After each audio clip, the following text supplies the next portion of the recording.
Bill O'Reilly here, and I'm warming up. Stand by for the O'Reilly Update Morning Edition. But first, homeowners, when is the last time you checked your home title? Scammers are targeting your equity with just a single forged document they file at the county.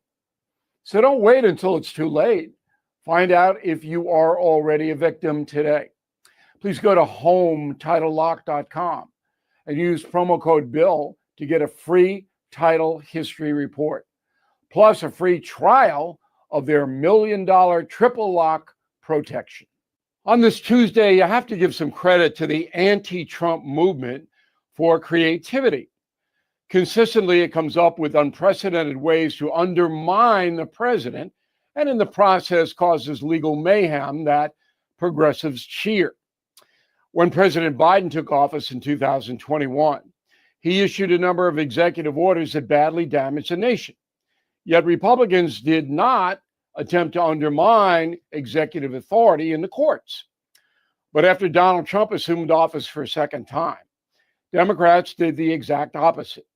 They immediately tried to shut down his executive orders, many of which reversed Biden's failed policies.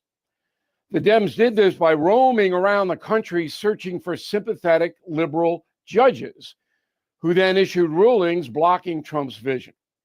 Thus, a far-left judge in Washington state or Massachusetts could stop an executive order for the entire country. Well, that was absurd and unconstitutional. I predicted the Supreme Court would slap down the political judges, and on Friday it did. By a 6-3 margin, the nation's highest court said judges cannot stop national policy. They can only deal with individual cases in their jurisdictions. So for now, the brilliance of the Constitution still rules. But progressives are hell-bent in trying to change what Jefferson and Madison envisioned. And those progressives won't stop. Back in a moment. Bill O'Reilly here. If you are stuck in a timeshare you no longer want, my friends at Lone Star Transfer can assist. Over the past 15 years, the family-owned company has helped more than 30,000 owners break free from their timeshares. They'll provide a guaranteed solution to exit your timeshare. So please call Lone Star Transfer 833-594-0079 or visit LoneStarTransfer.com. That is the Morning O'Reilly Update. More analysis later on. From the Michaels Flooring Outlet Weather Center. I'm meteorologist Leah Hill with your first alert forecast. Great news. The cold front is now to the south, which means we're going to steadily feel that humidity dropping throughout the day today. Temperatures near 87 degrees. Today's actually the coolest day that we will have for some time.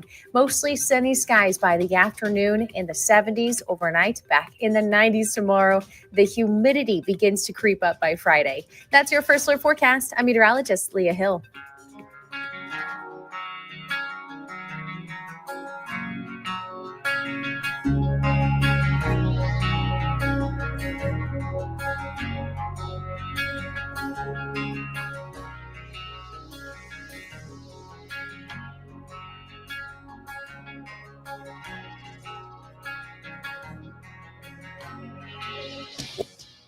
What's happening today? Here's your first dose of the news you need to know. This is Mike Ferguson in the morning on News Talk STL.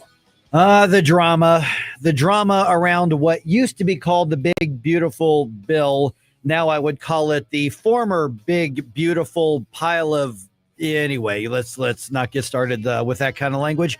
But the Senate, of course, having people read it to an empty chamber, all 900 whatever pages was the goal. And where do we go from here? Yeah, we've got that update for you in just a little bit. I'm Mike Ferguson. Happy Tuesday to you. On yesterday's show, Monday show, Dan Schneider from the Media Research Center joined us, and we were talking about AI. Now, this is really fascinating because whether or not you're a techie kind of person or whether you're really into the AI and ChatGPT and all of that, and you may not care, but here's the deal.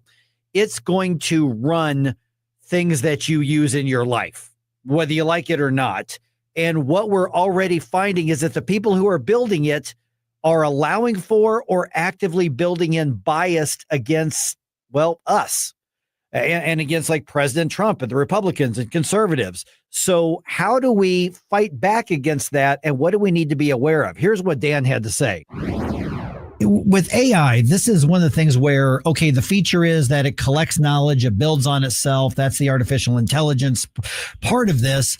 But you all and some others have looked into what is AI favoring and what is it saying in different times? And first of all, we can start with bias against President Trump in one way, but does that extend to the overall conservative thought or partisan wise Republican thought? So are we building from a foundation of bias right now? And then we can get into what that means. Right. You're exactly right. Earlier, you were talking about how AI is trained on models. It doesn't go out and look for information. It is fed information. It's trained on information. And then the algorithms, the notorious algorithms are drafted in ways to manipulate that information.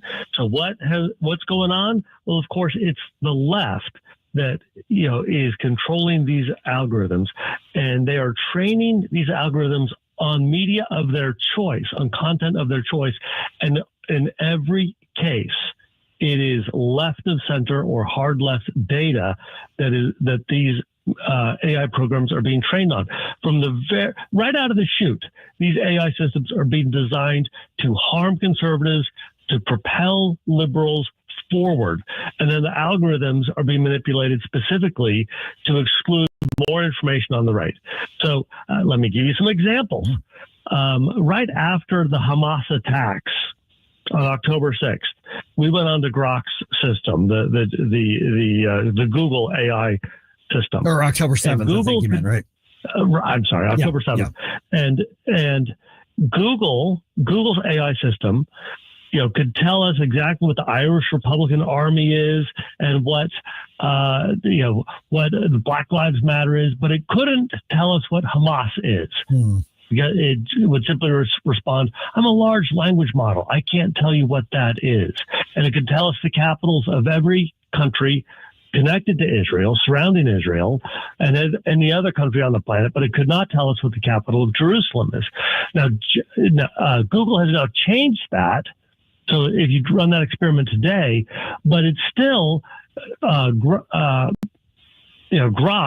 Elon Musk's Grok is the only AI system that can definitively say without ambiguity what the capital of Israel is today. Why? Because the left doesn't want to concede that Jerusalem is the capital of Israel. I find this crazy that the same systems that will say, well, you can't tell what a man and a woman is, or that you're whatever you say you are, they allow somebody to say, I'm a man or I'm a woman, but they will not allow Israel to say what its own capital is.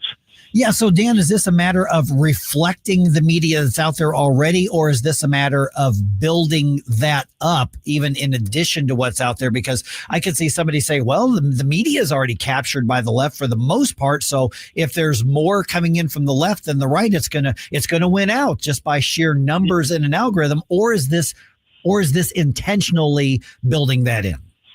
It's both. I mean, it's both.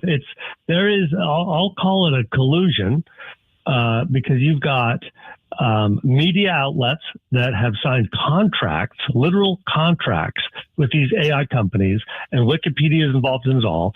So Wikipedia has blacklists. And these blacklists are published. You can actually see the companies, the media outlets that Wikipedia blacklists. If you try to offer an amendment to somebody's webpage and you're citing to a media outlet that it's blacklisted, Wikipedia will not accept that amendment. And of course, every organization, every media outlet that Wikipedia blacklists is either a right of center media outlet or it's a pro-Israel or pro-Jewish organization like the Anti-Defamation League, the ADL, which is a notoriously left of center group, but because it's pro-Israel, Wikipedia excludes it. And then there are a handful of left of center media outlets that Wikipedia also excludes, but like 99% of the media outlets that Wikipedia excludes are on the right. And that is the primary source for Google to place information. So if you search for Donald Trump, you'll have to dig through 9, 10, 12 pages of search results on Google before you find one article from a right of center media outlet, and everything else comes from the left, from the New York Times, the Washington Post, etc. You get the drill. It's all the negative stuff, and AI is being trained on this, this way. And guess what? We've discovered that the Biden administration was funding efforts specifically to exclude right of center and conservative media outlets. Our tax dollars being used to pay for AI trainers to exclude us. This is the kind of stuff that the American public could see, they could feel, and they rose up and elected Donald Trump in response to it. Producer Jerome speaking now with Dan Schneider of the Media Research Center. So part of the big, beautiful bill included a clause that essentially said that AI would be unregulated for the next 10 years. And I know a lot of people that didn't sit well with that.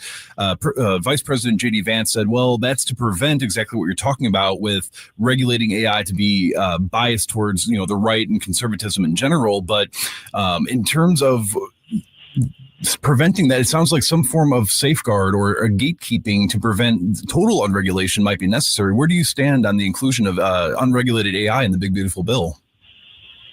Yeah, well, look, I think the proper way to address AI is to understand we as a country, we have to be the leader in the development of AI, because if we allow the Chinese or other nefarious organizations to take the lead, they'll use it to our demise. But our U.S.-based companies, who are the world leaders in the AI, must understand that it is not only a violation of decency and normal standards, but also it's under what is called common carrier law. It would be a violation of the law of common carriage laws to discriminate against people, including based on political viewpoint, to discriminate against us. So I think that the most important regulation is that these AI systems be as transparent as possible, as transparent as our national security allows it to be, so that people can judge for themselves what is on these AI systems, and then to say no viewpoint discrimination, AI companies, or else you'll be violating the law. Yeah, and so that we have that. Yeah, see, that was going to say, how do we get to that point? I mean, I want government to stay in its lane, but I'm also going to follow up in a minute with how crucial it is that the foundation of AI is laid properly. So is it possible to have this industry built on, an unbiased model and a model that's fair for everybody? Because we're blending the public and the private sectors here. Yeah, and this is where I get to what's called common carriage laws. Big tech, the old Plessy versus Ferguson standard, separate but equal. Big tech is trying to resurrect that standard to be able to discriminate against anybody for any reason, including, denying service to people based on their religion, based on their skin color, based on their political viewpoint. And we've got to stop that. That is, should be declared unconstitutional, and everybody should have equal access and equal rights to, not only to AI systems, but that AI systems not discriminate against us. Now, Elon Musk is the first to really put the artificial intelligence algorithms on full display. So we've actually been able to use his Grok system to evaluate his own algorithm and see where the problems lie. Google, in particular, keeps all of its algorithms closed source. It will not allow anybody to see what it's doing. And of course, it's doing all kinds of crazy, terrible things with its AI systems. So, transparency is key. Having these algorithms transparent so everybody can see what's really going on. Dan, what happens if we don't build this right? I mean, you've already shown that there's a bias right now, which I don't think anybody's going to have any problem believing at this point. But if it's not corrected, because we're still, I believe, in the infancy stage of what AI is going to be, everything that's being built right now is going to frame what's in the future. So 5, 10, 15, 20, 25 years down the road, a generation down the road, what happens if we lose control now and we don't have that sort of objectivity and intellectual freedom in the AI space? What happens if we don't get this right? Well, I keep on saying harsh things about Google. It's not that I'm exclusively focused on Google. It's just that Google is responsible for so many evils in the world. But its co-founder had expressed a desire that AI be the god of the universe one day. And if we're not careful, not only in terms of how it's programmed today, but how we use it and how we conceptualize it, there's a real risk that we begin to rely on AI as the source of all knowledge, all wisdom, all information, and that it controls us, essentially making it our God. Mm-hmm. AI can be an incredible tool, a valuable tool. It can make our lives better, or it can become the thing that enslaves us and destroys us. Yeah, that's going to take us making sure that it is programmed properly, that the companies that program AI, that they are behaving ethically. And it's also going to take us aware of the problems of conceding our liberties to it and conceding our sovereignty over it. We have got to continue to be a moral people, an ethical people. We have got to be disciplined enough to learn its limitations and our own.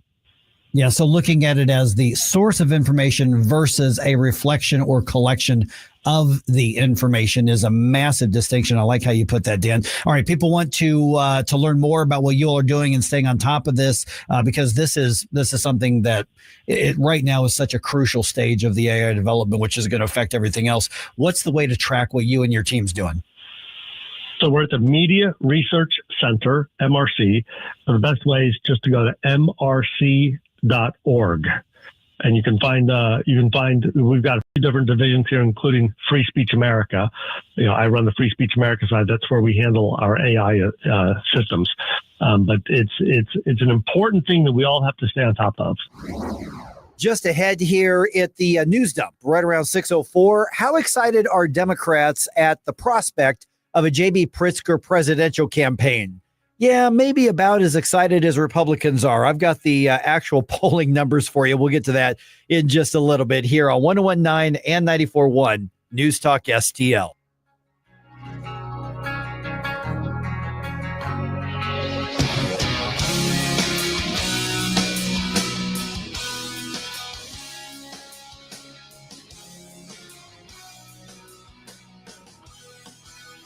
Conservative talk for St. Louis. It's your patriotic rights and duty. The government needs to step up and do its job. This is News Talk STL. It's well-balanced conversation. News, analysis, opinion.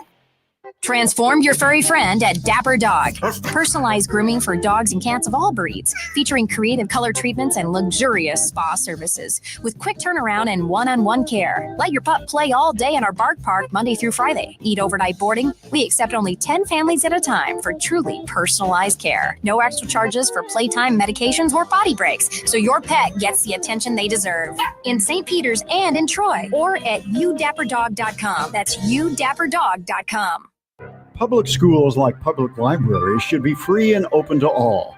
Open enrollment allows parents to choose the school that's the best fit for their children. Maybe another school has a wider curriculum, is bigger or smaller. Maybe a kid is being bullied and would be more comfortable at another school. 75% of parents favor open enrollment. Open enrollment programs now exist in 43 states, and Missouri should join them. Our next-door neighbor, Kansas, has one of the strongest open enrollment policies in the nation. Kansas parents are trusted with choices and options, while Missouri parents must move out of their home to change public schools. And it's a trend. Nationwide, the percentage of students going to their chosen public school has steadily increased. Assigning kids to schools based on their zip code is the old way. Open enrollment is a better way. Learn more at showmeinstitute.org. The Show Me Minute has been brought to you by Show Me Institute and Show Me Opportunity.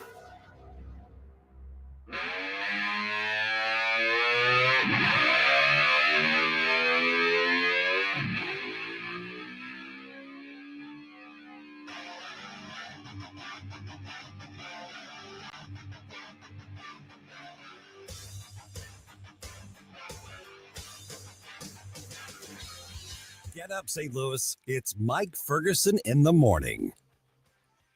All right, I'm going to touch on this whole.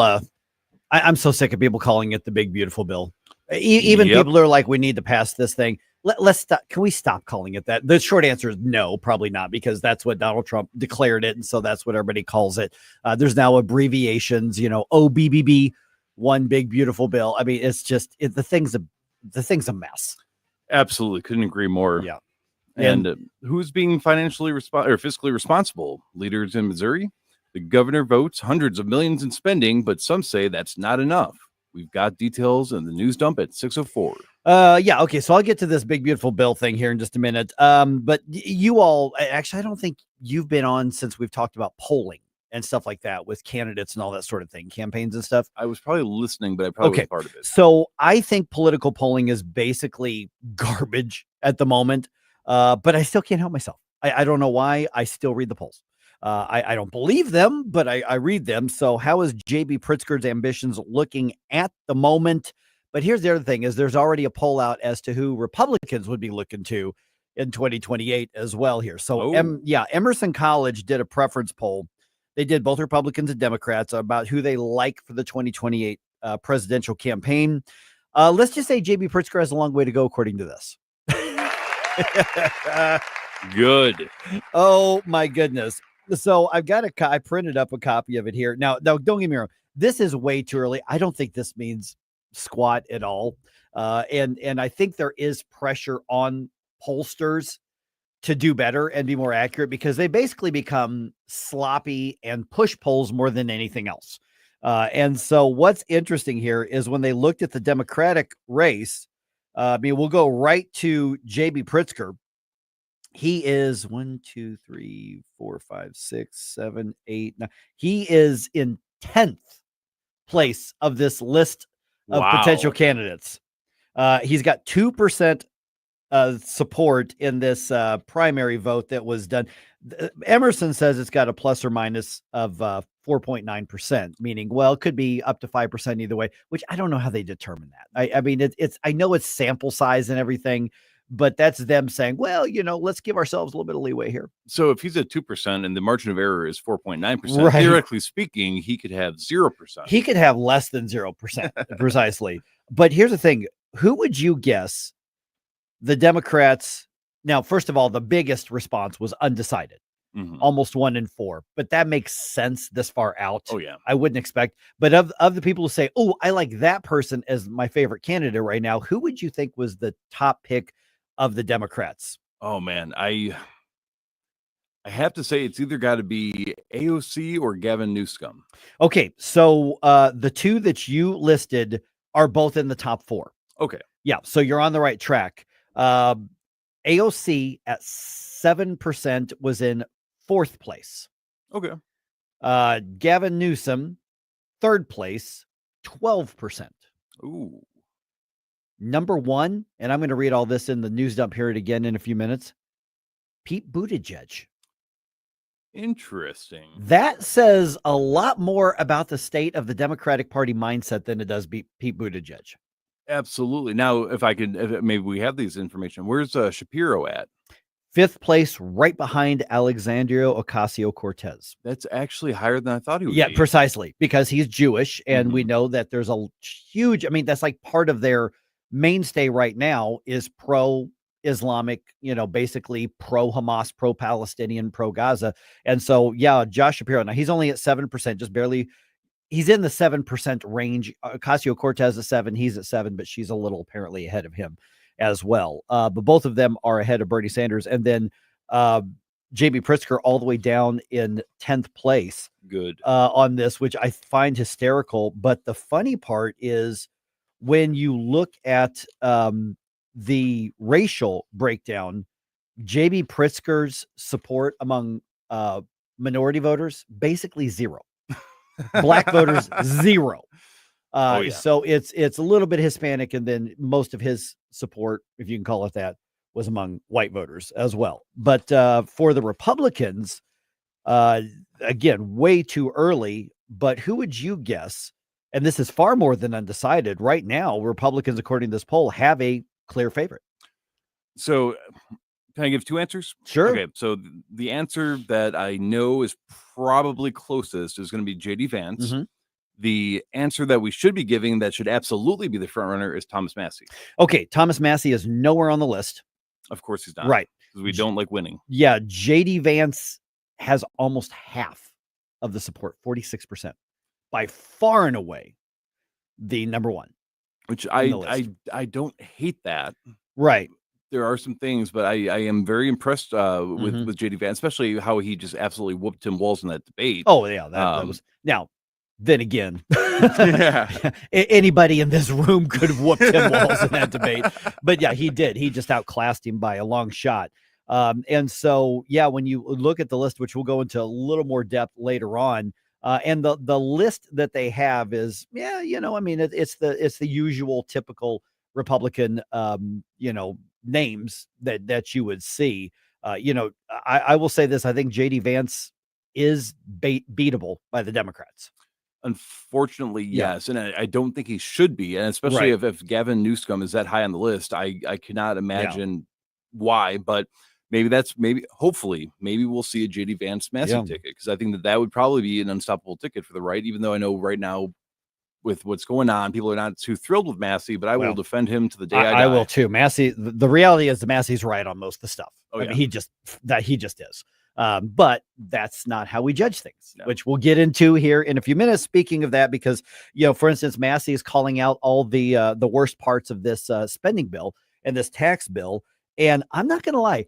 I get in this morning and I wake up thinking, all right, I'm going to have an update of what passed and what didn't pass. No. They're still fighting it out.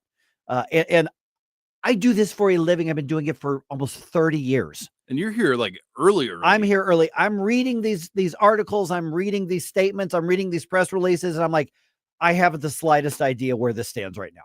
It is an absolute mess. I mean, just an absolute mess. So we'll get into that here in just a couple minutes.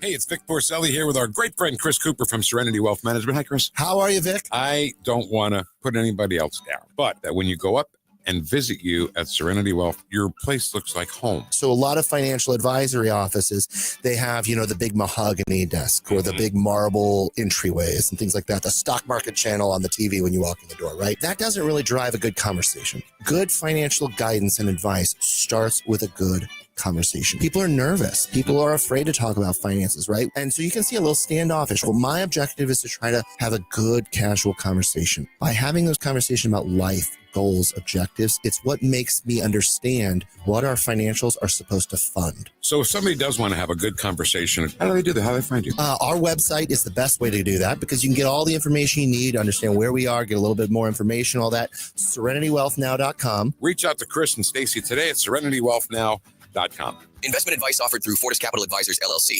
Life's legal challenges deserve experienced representation. For over 15 years, Cole Combs, attorney at law, has been serving St. Charles and surrounding counties with comprehensive legal expertise. From tax preparation and estate planning to family law and criminal defense, Cole delivers personalized solutions for your unique situation. You have traffic tickets, need a business formation, real estate matters, one call will handle it all. Cole O. Combs, attorney at law. Call 636-949-0010, extension 3 today, or visit colecombs-law.com.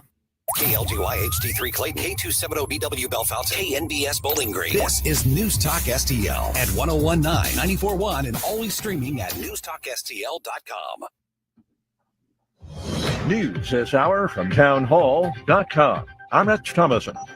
Once Senate and House negotiators finally resolve President Trump's big, beautiful bill, Congress has another challenge facing it: how to extend tax cuts on health care premiums for working-class Americans. Pollster John McLaughlin just completed a poll for an organization leading the fight to stop any increases in health care costs. The Americans for Balanced Budget, we just did a survey because no one's addressing the healthcare marketplace that protects a lot of working class Americans who pay for their own insurance, may have two jobs, but their employers don't cover them with health insurance, so they have to go buy their own. After they get done with the big, beautiful bill, they've got to extend these tax credits so that working class people, when October hits and people get premium bills, we've got to make sure that they don't get sticker shock. More on the Americans for a Balanced Budget agenda, available on the website StopHealthCostHikes.com. President Trump heading to the Florida Everglades today. He'll visit a brand new holding center for criminal illegal immigrants pending deportation. The detention center is located on an isolated airstrip surrounded by swampland that is filled with mosquitoes, pythons, and alligators. It is isolated and surrounded by dangerous wildlife and unforgiving terrain. White House Press Secretary Caroline Leavitt says the facility will hold up to 5,000 detainees. She says the so-called alligator Alcatraz is an efficient, low-cost way to carry out the president's deportation campaign. Greg Clugston, the White House. Israeli Prime Minister Netanyahu planning a visit to Washington next week. He'll meet with President Trump and others. German prosecutors say a man accused of gathering information on Jews in Berlin, allegedly collecting the data for Iran, has been arrested in Denmark. Wall Street, the Dow futures down 55 points. NASDAQ futures off 61. More on these stories at townhall.com. If you're living with pain, see how Relief Factor can help. I'm an artist and I'm in my studio. I listen to the radio all day and I'm hearing the ads about Relief Factor. And I've got pain in my neck and it's getting worse. And I'm thinking, well, I'm going to go ahead and order this. 2 weeks later, I've got much better range of motion. If you're experiencing pain at a certain point in life, I would get Relief Factor. Fight pain naturally with Relief Factor. Go to ReliefFactor.com and get your 3-week quick start today. Only $19.95. Drivers who switch and save with Progressive could save hundreds. With that kind of money, you could go big time and skip the regular line at the airport and pay for speedy security. Imagine not having to quickly unpack and pack at the place you already came packed to. And wearing your shoes the whole time you're there? You can't put a price on that kind of luxury. Well, actually you can, and you paid for it. Switch to Progressive and you could save big time. For speedy security. Progressive Casualty Insurance Company and affiliates, not available in all states. From the Michaels Flooring Outlet Weather Center. I'm meteorologist Leah Hill with your first alert forecast. Great news. The cold front is now to the south, which means we're going to steadily feel that humidity dropping throughout the day today. Temperatures near 87 degrees. Today's actually the coolest day that we will have for some time. Mostly sunny skies by the afternoon, in the 70s overnight, back in the 90s tomorrow. The humidity begins to creep up by Friday. That's your first alert forecast. I'm meteorologist Leah Hill. This hour of News Talk STL is brought to you by Rodney and Jen Wallner and the entire Wallner home selling team at Berkshire Hathaway. Call them today at 314-810-SOLD. 314-810-SOLD. Tony Colombo here for the Farmers Co-op Old Town Country Store in Old Town St. Peters, where they have a huge selection of products and services for your yard and home, including a full line of lawn and garden products, a full line of products for animal care, and that includes anything from livestock to the family dog or cat. They'll fill any size propane tank for about half the price of a new one, and so much more. Visit them in St. Peters on 2nd Street, right behind the QT at 70 and Mid-Rivers Mall Drive, and check out all their products and services at oldtowncountrystore.com. It's a brand new year. Tim Jones will tell you about the brand new things happening at The Hideout, famous for the Sunset Patio, 50 big screen TVs, live music and events, a fantastic game room, and of course, the food. The Hideout has a brand new menu featuring their world famous wings, the best handcrafted burgers, new items like the signature Sunset Dip and Dave's Chili, and a second location at Sugar Creek Golf Course in beautiful High Ridge. Experience the Hideout while enjoying a round of golf. Come in for lunch or dinner. The new 2025 Hideout, hideoutsportsbar.com, hideoutsportsbar.com. We'll definitely see you there. Free speech is alive and well in America right here. It's about time somebody stood up for true American values. What this country needs is some backbone. Finally, a president who wants to make real change. 1019 and 94.1 News Talk STL. Mike Ferguson. This is the kind of adventure I usually have to force upon us, and here it is, falling into our laps. Gabe Pfeiffer. They're buying it. Get up! Get up! Can't you hear the alarm? Get up, St. Louis. Watch a couple squats, son. Mike Ferguson in the morning on News Talk STL. Get up! Get up! This is your cousin. All right, newsflash, guys. We're starting off with a newsflash. The U.S. Senate is basically a disheveled mess right now. That's news? Oh, did you already know that? I do that. You were already aware of that? I Okay. was aware. All right. Maybe it's not that much of a newsflash. All right. Also, tornado victims in the city can connect directly with resources. There's a public meeting about that tonight. And the Cardinals are, at least for right now, in a pretty tight three-way race for the National League Central. It is 6:05, almost 6:06. Let's dump some news on you here. The Morning News Dump, brought to you by Common Sense Rentals. Okay. We got to do our theme. We got to do the music thing. There we go. There it is. Wake up, America. It all worked out. You know, I mean, they got all the news. The Morning News Dump. It just doesn't feel right unless we have the double entendre news dump. Exactly. Yeah. All right. Flush. Flush. Exactly. Okay. So let me read the first few words of the news copy I have in front of me. Okay. And then I'm going to translate. All right. Okay. The Senate is moving slowly towards a vote on the one big, beautiful bill, combing their way through a series of amendments.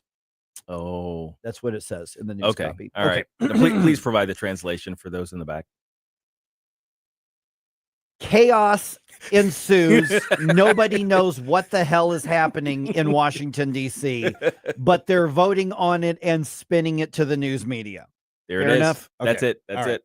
it. Senator Eric Schmidt was on Fox News, but he was focusing on one part of the bill that I think all Republicans are pretty unified on, extending those 2017 tax cuts, which, if not extended, will expire about 6 months from right now. If we don't extend those and we want to make them permanent, you're going to see a $4 trillion tax increase. It'd be cataclysmic for the economy, but for working families out there, that's a couple $1,000s a year that would be taken out of their pockets. Now, of course, what's proposed is also a debt limit increase, upwards of $5 trillion of additional debt for the country on this, which is a terrible, terrible idea. And I don't care that the Republicans are supporting it. It's still a terrible idea. Yeah, you don't want to encourage further spending by allowing the debt ceiling to continue to rise that way. You know, it's funny. I saw what's his name, Uger. Yeah, he said you can't have a balanced budget with tax cuts. Oh you my want to gosh. balance you want all these tax cuts, but then you can't have a balanced budget. I'm like, you're missing a variable there. Yeah, there's another side of the because there's a plus side of the ledger, and then there's a minus side in the ledger. How about stop all the spending, and what's being proposed is still an increase in spending? Yeah, it's Good terrible. Now, I will say this: the tendency for the Republicans is to say, okay, we're by providing the tax cuts, we're going to use growth to get us out of. That's exactly what they're saying. And of course, it works a little. But the thing, basically all you're doing is slowing down slightly. You're driving towards the fiscal cliff. It's the circular reasoning. That's, for instance, saying basically I need to lose weight. That's my comparison to cutting spending. I need to lose weight. Right. But if I have a couple donuts, then I'm going to be motivated to run a couple extra miles in order to lose weight. So I should probably go buy a box of donuts so I can lose weight. And that's essentially the politicians thinking right now. Yeah, pretty much. Oh, goodness. All right. Stateside here. Missouri Governor Mike Kehoe announces over $500 million in spending vetoes and restrictions. Those were made as he signed the rest of the state budget into law on Monday. The governor says the budget lawmakers agreed to is about $775 million more than he recommended, hence the cuts. The state's new budget is still a whopping $50.8 billion, and I'm glad we're now talking about fiscal responsibility after pushing lawmakers into giving about $2 billion to billionaire sports teams owners. Yeah, seriously. It feels icky. I'll say it that way. That's the technical term I've come up with. Yeah, but then the question comes down to, is it at least a good start in the right direction? Camelia Peterson from America's for Prosperity is going to be with us at 8:35 to discuss that. Okay, here's a little bit of good news. St. Louis County's animal shelter is finally licensed again. Okay, Yep. all right, that's something. After failing 3 inspections this year, the state's Department of Agriculture says it passed Monday's inspection. They were given their license basically on the spot. The shelter was at risk of being shut down permanently by the state. Shelter management says, okay, we're licensed and we've got over 250 animals there right now that they hope to get adopted out or at least placed in foster homes. They're basically packed to the limit of critters right now. So if you're looking to foster or adopt, yes, they can't run themselves, but that may be more of a reason to go try to adopt. And I still think Mark Harder and Dennis Hancock and Mike Archer on the county council are 100% correct. Let's start talking about how to offload this into the nonprofit private sector for people who are going to do a better job. Seriously. I'm just saying. All right. So how excited are Democrats at the prospect of a J.B. Pritzker 2028 presidential campaign? Yeah. What is the enthusiasm? Yeah, well, they're about as excited as Republicans are, apparently. According to an article at the Illinois Review, a new Emerson College poll has Governor Pritzker at 2% among Democrats. Dang. That puts him 10th in the list of possible Democratic presidential candidates. Pete Buttigieg leads the pack at 16%. Wait a minute. Pete Buttigieg. Out of nowhere. Yeah, the guy who had one role in the Biden administration and by all accounts failed miserably in every aspect of it. But that tells you more, I think, about the Democratic voters than it does anybody else. Yeah, seriously. He is followed by former Vice President Kamala Harris at 13%. Oh, my gosh. California Governor Gavin Newsom, 12% in the poll. Not surprisingly, undecided was the most popular category at 23%. All jokes aside, that's normal for something this far out. Yeah, it is way far out. And of course, I suppose the reason for the other having like any level of percentage is name recognition. Right. They know who they are. Yeah. And I think Pete Buttigieg is a pretty technically non-offensive character among all of the weirdos that they have there on their own. Yeah, and he's pretty weird, and he's one of the lesser weirdos of the weird, and he's pretty darn weird. He is. He's quite weird. Right. All right. iPhone users now can download an app that gives you an alert and a warning if ICE agents are nearby. Excuse me? Yeah, this is a thing now. The app was, featured by CNN, and Borders Czar Tom Homan responded on Fox's The Will Cain Show discussing that app. And he thinks something needs to be done about it. These guys are putting their lives on the line every day, going after the worst and worst internet security threats. And this app makes it that much more dangerous. It's incredible that those who enforce law, all of a sudden they're the bad guys. The ones who break the law, they're victims. It's disgusting. Okay, so he's right about that. However, there's a First Amendment thing. You can't do something about the app just because you don't like it. Even if what they're doing is gross. That's just the way that now, I wonder about the danger aspect of it, though. Yeah, but to say, I mean, the app itself just says, hey, they're here, or hey, they've been spotted nearby. Right. I mean, it wouldn't be any different than, hey, watch out. There's a speed trap, or I mean, the Maps app that I use on my car alerts me to radar being used or police officer spotted here. And which actually I think most police officers like, because it's like, hey, if you slow down, everybody slows down anyway. So that's the point. Or there's a checkpoint. Right. Coming. So I think it's the same First Amendment thing. So I don't know what it is you're going to do about it. I mean, to me, I would just lean in and go in and start reporting a bunch of fake ICE agents in other places. There you go. That's what I would do. Counterintelligence. Yeah. There you go. All right. A series of town hall events to help tornado victims in the city, help the victims connect with recovery resources is now underway. Tonight, it's going to be focused on residents in wards 11 and 12. This is going to be held at the Herbert Hoover Boys and Girls Club on North Grand. Starts at 5:30, ends at 7 o'clock. The mayor, some of the members of the Board of Aldermen, and representatives from FEMA are going to be there. Go to the city's website if you want to learn more about that.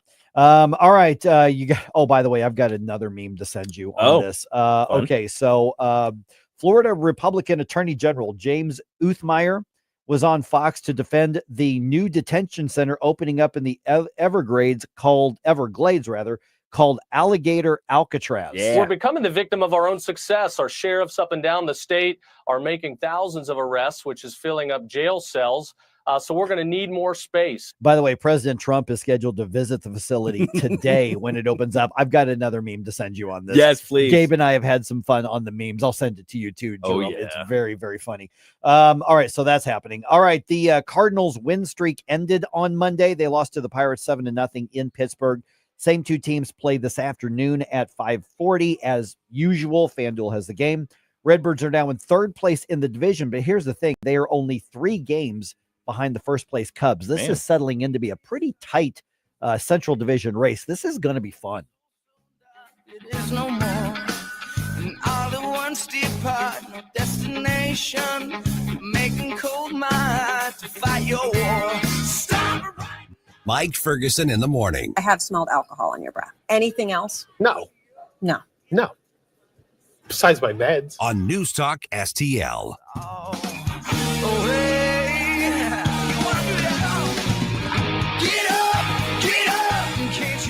Tony Colombo here for Gutter Pros, your all-in-one gutter service team that brings years of experience and quality that's affordable right to your doorstep. We discovered Gutter Pros a few years ago when we bought our home and inherited a gutter issue that was on the road to becoming a potentially big problem, but thanks to Gutter Pros was stopped before causing any major damage. They've also repaired the siding on our home because along with gutter repair, gutter installation, and leaf protection, the Gutter Pros are also the best for siding repair and installation. Learn about all the ways Gutter Pros can help your home at gutterpros.com. Some things never go out of style, like standing for the national anthem, barbecue at the family picnic, and fireworks on the 4th.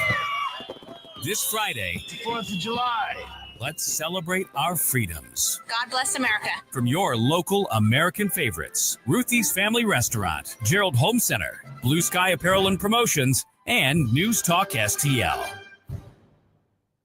For 3 generations, one family has ruled the road in quality asphalt paving. Ruby's King of the Road Hot Mix Asphalt Paving. Family owned and operated. We're your leading authority for driveways, lanes, and parking areas. No project is too small or too large. We cater to both residential and commercial needs with unbeatable quality at just $38 per square yard plus labor. Call 636-295-9949. 636-295-9949. Ruby's King of the Road Hot Mix Asphalt Paving. You save when we pave. This hour of Mike Ferguson in the Morning is brought to you by Stifel. Request a portfolio review from your Stifel financial advisor at stifel.com. That's STIFEL.com.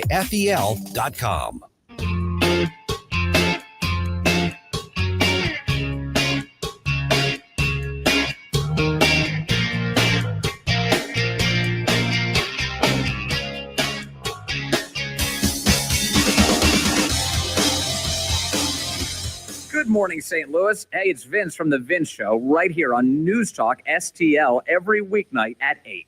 Right now, it's back to Mike Ferguson on 101.9 and 94.1 News Talk STL. All right, St. Louis police are saying it out loud. Parents, don't let your kids run around downtown this Independence Day weekend. Yeah, please. And by the way, don't forget that we're your new TV morning show.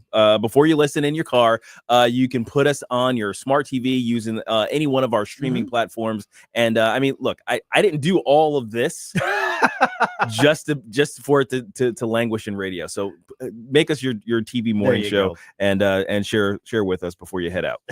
There you go. All right, kind of a quick note here. I want to follow up on that animal shelter situation. They are licensed again. I just said that in the news dump. But congratulations to the St. Louis County Animal Shelter. You met the bare minimum standards. So congratulations for that. There's no poop in the hallway. Yeah. Or there's not too much. Yeah, exactly. However, that minimum actually standard. works. So, I mean, apparently they've in the news article I saw, Camo V, they said, all the, volunteers and employees, we work countless hours and, came in on weekends and we did all this extra work. And I'm like, okay, that's just to meet the bare minimum standards. How bad did that get? Seriously. It's like, did all this extra work. What do you mean? Isn't that the work you should have been doing all along? Right. Like, that's the problem. It's like cleaning up a hoarding house and then say, look at all the extra work. Like, you should have just been keeping the house clean in the first place. Yeah. So this is the end result is, and again, I've quoted, we talked to Councilman Mike Archer, we talked to Councilman Dennis Hancock, we talked to Councilman Mark Harder, and they're all on the right track. I completely agree with them. I think they're correct in that we need to be talking about offloading this off of the county government and into the nonprofit sector. I mean, look at how much better of a job APA does in Brentwood. Yeah, you know, seriously. I mean, they just that is the model. And when the shelter was languishing, they had to have the APA come in and take over, and then, you know, they parted ways, and then it got unlicensed again. And the Department of Agriculture was literally warning the state's largest county government, we're going to shut this down permanently, not just pull your license unless you get your stuff together. And so they finally got it together enough to get a license. And so I don't know what the status is when it comes to how often they're inspected to keep the license. Right. But they've passed 1 out of 4 inspections this year. Oh my gosh. And we're halfway through the year. 1 out of 4. Oh my gosh. So, and I'm not criticizing, because there are people who, you know, volunteer there. There are Yeah. people here who work there, you know, who I'm sure are, could do something else. Maybe they're overworked and underpaid. Maybe. You know, the reality is that when government runs it, the incentives are different, and it runs differently Yeah. than if you have it in the private sector. But they have at this point met the bare minimum. And so I did look at their website just a day or so ago, and they've got a bunch of pictures of dogs and cats, and they're looking for foster families in particular to try to alleviate that overcrowding that they have. So if you are looking to help the animals, you know, don't think that you're supporting the government animal shelter by doing it. Think about, okay, I can take better care of these animals than apparently this shelter can. Mhm. You know, go adopt, go foster, whatever the case is. So you can find that at the county's website there. All right. So when it comes to celebrating Independence Day, Mhm. I don't know about you guys. Downtown St. Louis, not my first choice for destination No, on this. no. Frankly, Hasn't been for a while. Yeah, if you look at my top 100 list of destinations, wouldn't be on that either. Mhm. But now, after the gays got all violent last weekend, St. Louis police are sending out warnings before this weekend. They are basically saying, all right, everybody, we're upping the staffing. And they've been planning on this because, you know, downtown, you know, has a lot of revelers, and, you know, the bars are busy and all this kind of stuff. But they're putting out warnings right now, particularly to parents of teenagers. Oh, they're saying, don't send your kids. Oh, just don't leave your. Just don't set your kids loose down here. Yeah. But you look at, because last year during the Independence Day, holiday, there were, let's see here. What was it? 7 people shot. Jeez. Including a 13-year-old, all in downtown St. Louis. Oh, come on. And so they're basically now saying, and Mitch McCoy, who's the spokesperson for the police department, he basically says, if your kids get out of hand, we're going to hold you accountable, being the parents. Good. Okay, right. here it is. Well, that's about time. Mhm. So because we're seeing this, and it's not unique to St. Louis, but how many times when we were downtown, when this station was downtown, did we see like roving bands of Teenagers, like, young teenagers? Oh man, yeah. I mean, young ones. Yeah, and it always gives me friggin' hives. I swear. I am more apt to feel better about seeing a pack of wild dogs just roaming through an area than I am to see a pack of unruly and unsupervised children. Right. And so that's basically what they're saying. And this is a warning to everybody else, they say, because when you look at what happened in the Grove last weekend, by demographically one of the least violent groups of people in society, and they got all frisky and started smacking each other and shooting at each other. And so now they're going, oh, what happens when the more experienced professional fighters decide to go party and get liquored up downtown St. Louis? Because it's one of those rare times when people do go downtown. I don't remember if the Cardinals are in town this weekend or not. But, they like the fireworks displays and of course, the river, and all this sort of thing. I have gotten to the point in my life where I don't like to go where there's these massive crowds for stuff like this. It's just not my thing. I think the last time I went to one of those is when the Blues won the Stanley Cup, and I went downtown to the celebration for that, standing basically right under the arch. And even then, the drunk people kept running into us And I thought my daughter, who's 5 foot tall and like 98 pounds, I thought she was going to get me into a fight because she got tired of being knocked over by drunk people. And I'm like, yeah, you can take the first punch there, Amber, because I'm the one that's got to take on the drunk hockey fans. I'm like, that's that. But so at that point, I'm like, I just don't enjoy this anymore.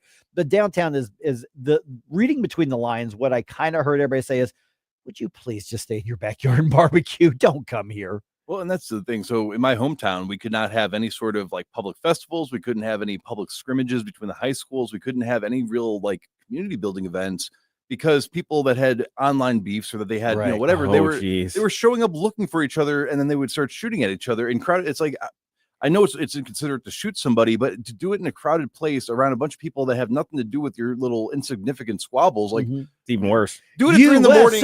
USA, USA. But do it at 3 in the morning in your own neighborhood, like a responsible person. You know what I'm saying? Exactly. Don't ruin the good time for everybody else. Be a considerate thug. Exactly. Come on. Considerate thugs operate between midnight and 3:30 a.m. But this just goes to show you kind of the state of downtown St. Louis when even the police are saying, please don't come here. Yeah, that's wild. Please don't. Yeah. Well, and I imagine part of it too is just that the police are absolutely overwhelmed just with dealing with the normal levels of violence and peopling that goes on downtown. And they've been shorthanded for years now. Oh, they've been defunded. Yeah. For years. We've been talking about that, since day one on the air here. That's been years ago.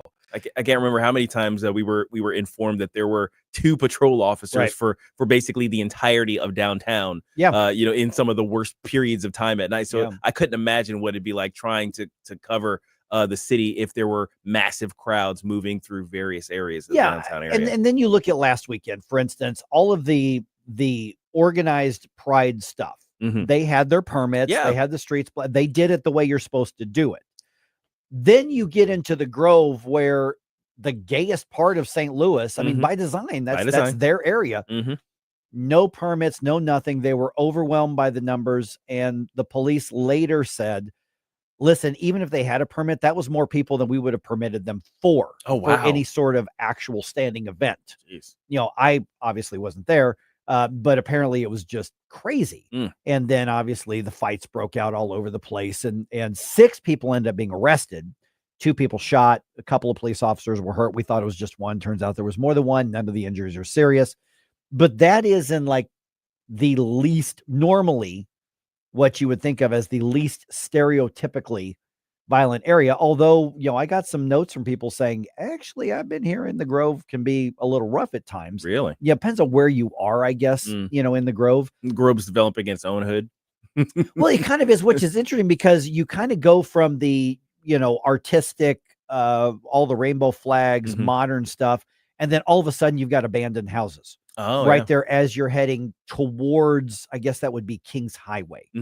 Because, I used to drive through all the time when we were back in the downtown location. That was a straight shot back to Richmond Heights. Right. So being the straight shot through there. I see what you did but there. yeah, I didn't realize I did that. But it was interesting because the reality is that part of Manchester or Choteau, same road. And they would, you'd have this area of all these cool hip restaurants and bars and all this kind of stuff. And then out of nowhere, you've got abandoned houses with graffiti tag on it, literally 15 feet away. Right. And I think they're still there. But as you're heading west, right before Kings Highway, it's like, you guys didn't complete that block. Yeah, seriously. Just buy that up and complete that block. Yeah. And then at that point, of course, you're at Kings Highway, and then you're getting closer to a couple sketchy areas before you get into Dogtown. But it's now to the point where police are like bracing themselves. They're like, we know things get rough. You can't discount the fact that there's a crap ton of booze that happens on Independence Day because nobody remembers what Independence Day is actually for. No. Yeah. It's for mattress sales, as we all know. But when the police are saying, please don't come here, that's wild. They're bracing for the worst. It's so different. We're living basically in a different time. Yeah. All right. Who we got here? We have our friend David, who has some comments on how to keep it controlled. All right, these large David. crowds grow out of control. All right, I got 60 to 90 seconds for you. Go on, man. Good morning, Gabe. I don't like you. You're always a smart guy in the room. I'm always the dumb guy in the room. Hey, here's how we can control it. Let's go back old school for you liberal Democrats. I'm not saying sick dogs on people. However, get the dogs out there. You will gain immediate compliance. City of St. Louis, build your squad up with your horses again. There are the two best deterrents for people who want to act stupid. You have a 2,000 plus pound animal that can squash you in a minute, or a dog that can put 60 puncture marks in you in a second if you don't comply. Well, New York City uses the horses a lot. Yeah, absolutely. And I think you're right. And besides that, you have all the people who just want to look at the cute doggy and the pretty horses. Yeah, that's me. I mean, I honestly, if they bring those out, I was honestly thinking about going downtown to riot this weekend, but if they bring out the horses, I'm probably going to think twice. Yeah, absolutely. I think honestly, I don't think they have the squad right now of dogs or horses. Yeah. But here's the way we need to get back to. Okay, I grew up in the city. Let's go back to the same mentality that we had. The police didn't have to talk to you very much because they had a foot that they would bury in your behind to gain immediate compliance. Yes, exactly. Hey, Steve, I got to run to an information segment. Thanks so much, man. All right, 314-912-1019. All right, we've got the spending bill mess that's happening. Can we look at the bigger picture of this? Let's do that at 6:34.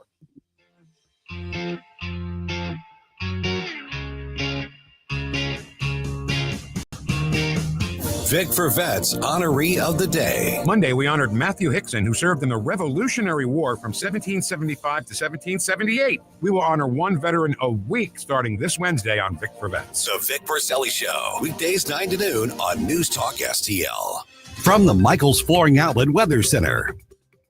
I'm meteorologist Leah Hill with your first alert forecast. Great news. The cold front is now to the south, which means we're going to steadily feel that humidity dropping throughout the day today. Temperatures near 87 degrees. Today's actually the coolest day that we will have for some time.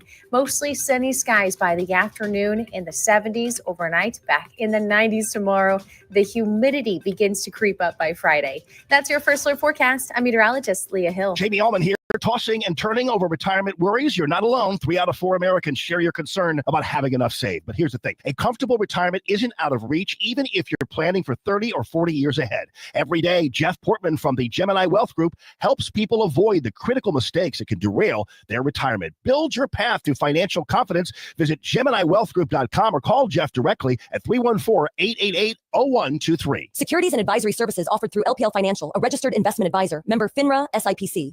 Yo, this is Vic. Vic for Vets is proudly honoring our veterans. Every weekday at 11:05, you'll hear about that day's honoree and their incredible service to our country. Hi, it's Ken. You want to nominate a veteran? Send their name, service information, and story to me, Ken, at NewsTalkSTL.com. Brought to you by Best Buy Flooring, Patriot Heating and Cooling, and DG Firearms. Together, let's celebrate the heroes in our community. Vic for Vets, where honor meets gratitude.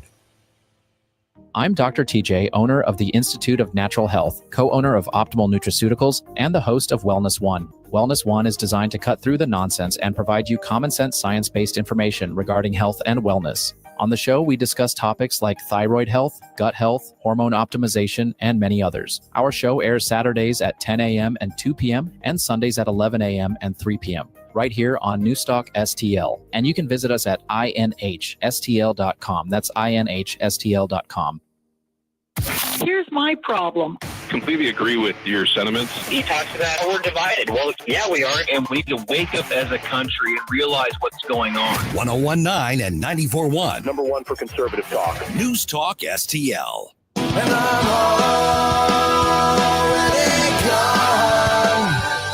I like the pool of blood and sorrow. I've got the machine gun blues.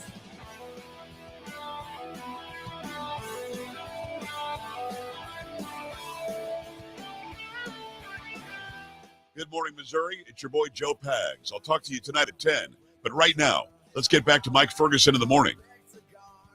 I'm going to try to do like the bigger picture thing because obviously we knew the big news story nationally is going to be the debate over the spending and the tax bill, what people are calling the one big beautiful bill here.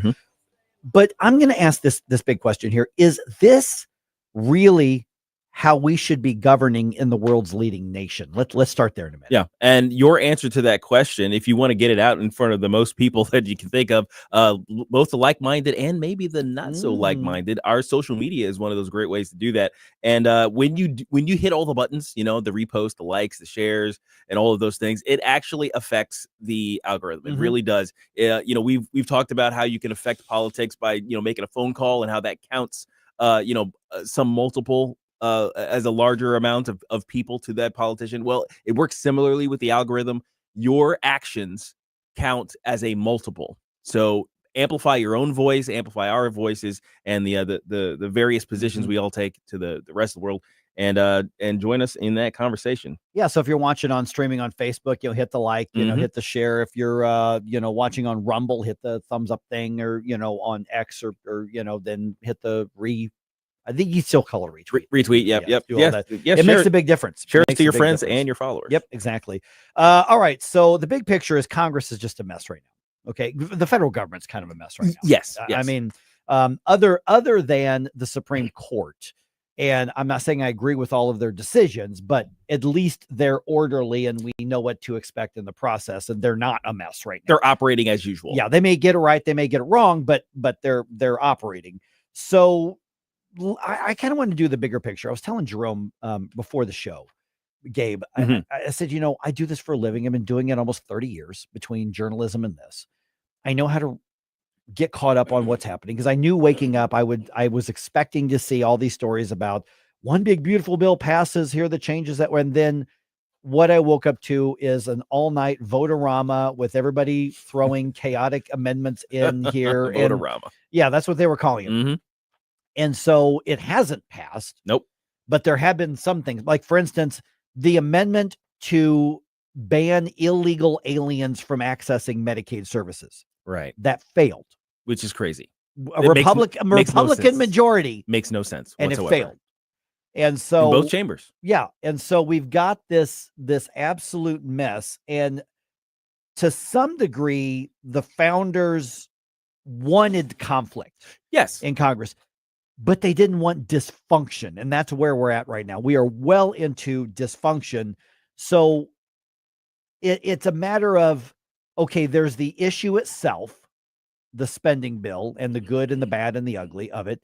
And then there's chaos being used as a tactic. Right. And for the most part, the left is the side using chaos because that's all they can do to stop this.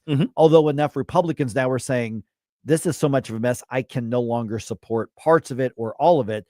So this whole thing may not pass. Yeah, this is kind of the danger of having these narrow majorities. Honestly, I think without the cushion that you need from having so many votes, you end up playing this game of essentially political whack-a-mole, right? Where it's like everybody is the second vote that you need.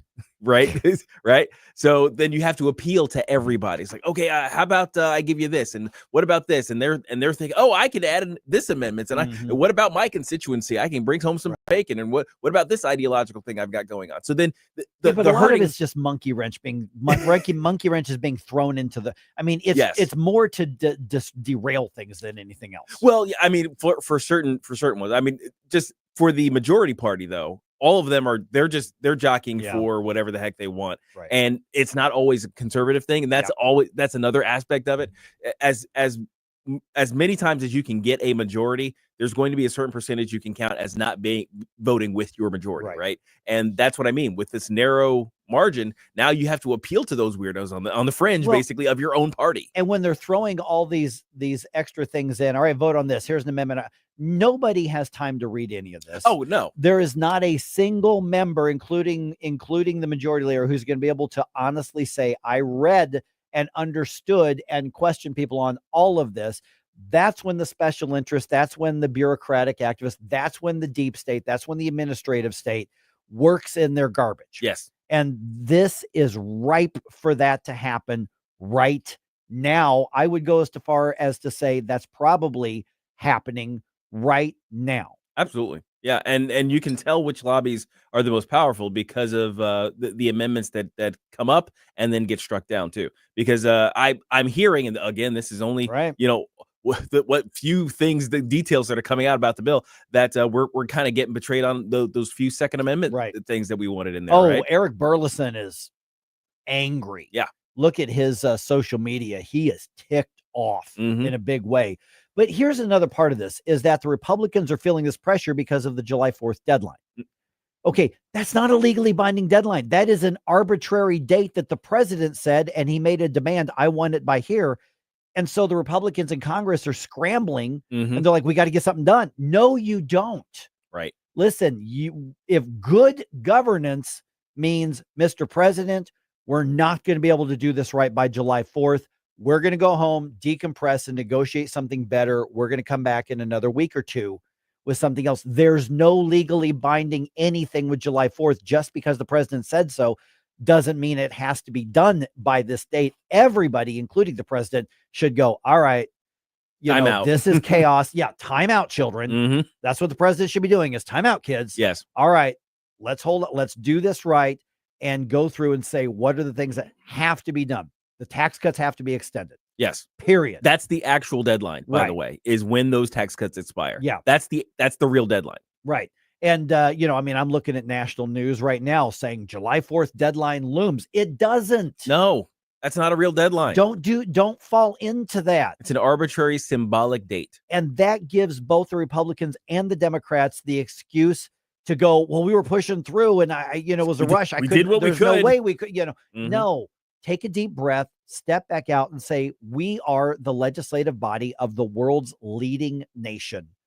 Let's not do this Keystone Cop style.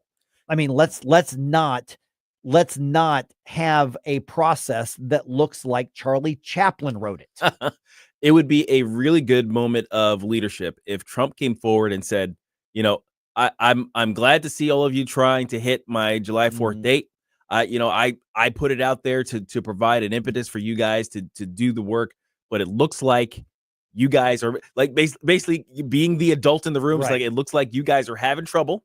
I'm going to get everybody take a break, go home, go back to your district, talk to your people, find out what's really important to them. And when you come back, I'll be ready to sign what you can get done. That's exactly what should. No, that's not what is going to happen, but that's what should happen. But if he came out and did that, that would be the top level leadership that you could get from a president over a Congress that conceivably he's in control of because it's all of his party. Yeah, which he the majority is his party. Yeah. And going into how large this, I saw a photo and they're like wheeling it in on like a cart.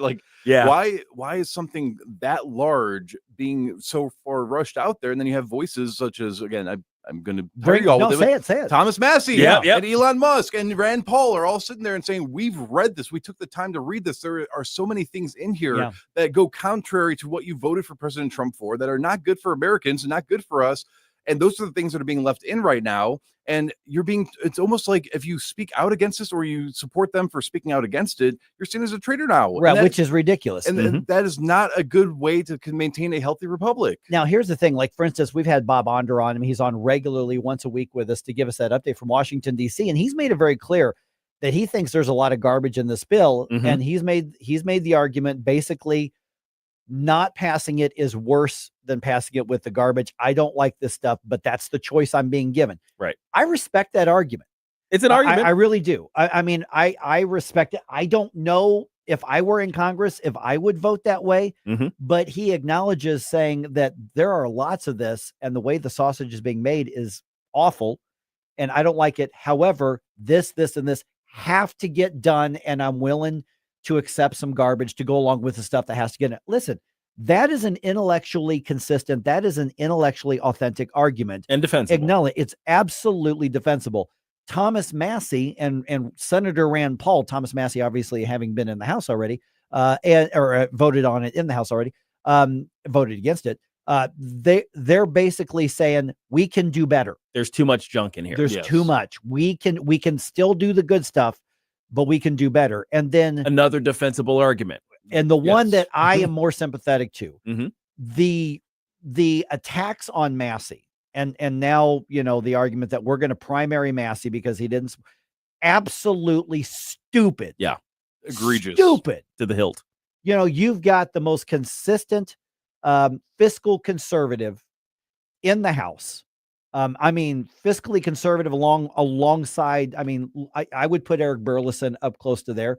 I think Bob Honor's going to end up being in that camp as well. Absolutely. But you need the fiscal hawks, right? We need them. We have to have them, and to say, well, you didn't support this thing the president told you to, so we're going to primary you. When you've got somebody who is the most dedicated, small government, proven track record, what you should be doing is saying, hey, let's work with you and have him help direct. Let's sell this, because that's what we get elected on every couple of years, and he's actually doing it. Yeah, in the few moments we have left, I just want to point out there's a group, it's called, I believe, Conservative Review, and they have what's called the Liberty Score, and they go through, and every Democrat and Republican alike, Thomas Massey's conservative Liberty Score is 96%, and that's over the 10 years of being in office. That's higher than Ted Cruz, that's higher than Matt Gaetz, it's higher than a lot of the forerunners that we look to as these strong conservative people.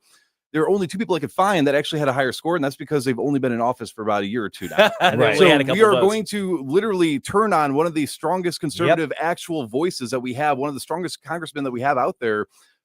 Because of what? Because he had the gall to stand up and say, hey, there are things in here that I cannot in good conscience support. Come on. That's crazy. Okay, a couple points on the Rumble chat right now. Amy referring, I believe, Amy, you're referring to all the chaos that's happening with it. She goes, lobbyists write the bills. She goes, I'm not joking. They do. Oh, yeah. No. Yeah. Without question. Amy, you're 100% right. They about actually pen the language. Yes. I completely agree. That's exactly what happens on so much of this. And then Jay Monty, he says, primary for what? A Democrat or a true rhino? No thanks. Yeah, exactly. Yep. That's the risk. That's your risk you run. Like, why would you try to primary him? Right. And if you were to do so, who would you get to replace him? The only person who could, the only type of people who could run against him and claim some sort of difference, some sort of gap between who they are, is someone who is less conservative. Right. Because I don't know if you, that was what Jerome's point was. There is no greater level of conservatism basically out there. So who are you getting? And I don't agree with Massey on everything. Not everything. But no. I bet you I agree with him on 9 out of 10 things. Well, what was it? What was the score? 96%? Yeah. 96%. And that is the third highest. And the only reason why there are 2 people higher than him is because they have not had enough time in office to vote on enough things to prove their actual score. Yeah. So I probably agree with him 96% of the time. Which is why you look at something like this and say, okay, step back. Yeah. You don't have to do it this week. If this is the mess. Cool off. Because to Amy's point, that's how you get all the special interest stuff. That's how you get that's how you get those deep state activists who slide stuff in and it gets voted on because nobody has time to read it, because you're basically having a WWF battle royale type of approach to legislating. And that's what we're seeing right now.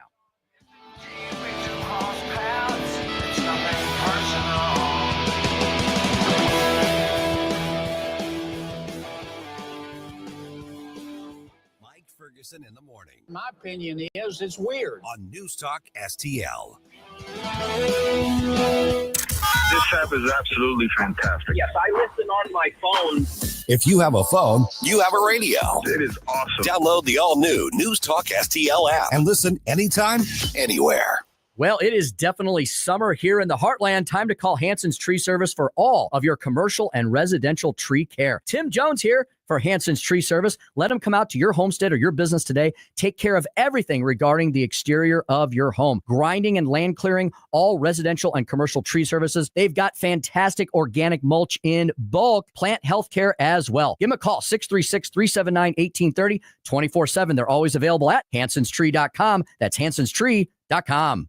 From home improvement to replacement, do-it-yourself electrical projects can be shocking. That's where Grasser Electric can help. They've been lighting up St. Louis for years. From ceiling fans and dimmer switches to repair or replacing your electric. No job is too big or too small for your home or business. Grasser Electric will even install emergency backup generators. So call Grasser Electric today before the sparks start to fly. 636-441-5200 or go to grasserelectric.com. If you're living with dry age-related macular degeneration or dry AMD, you may be at risk for developing geographic atrophy or GA. GA can be unpredictable and progress rapidly, leading to irreversible vision loss. Now there's something you can do to slow it down. get it going slower. Izervay is proven to slow GA progression. Izervay gets GA going slower. Izervay or avacincaptad Pagel is a prescription eye injection used to treat GA. Don't take it if you have an infection or active swelling in or around your eye. Izervay can cause eye infection, retinal detachment, or increased risk of wet AMD. Izervay may temporarily increase eye pressure. Your vision may be impaired after an eye injection or exam. Don't delay. Ask your doctor about Izervay today. Izervay gets GA going slower. Visit Izervay.com. That's IZERVAY.com. This hour of Mike Ferguson in the Morning is brought to you by Stifel. Request a portfolio review from your Stifel financial advisor at stifel.com. That's STIFEL.com.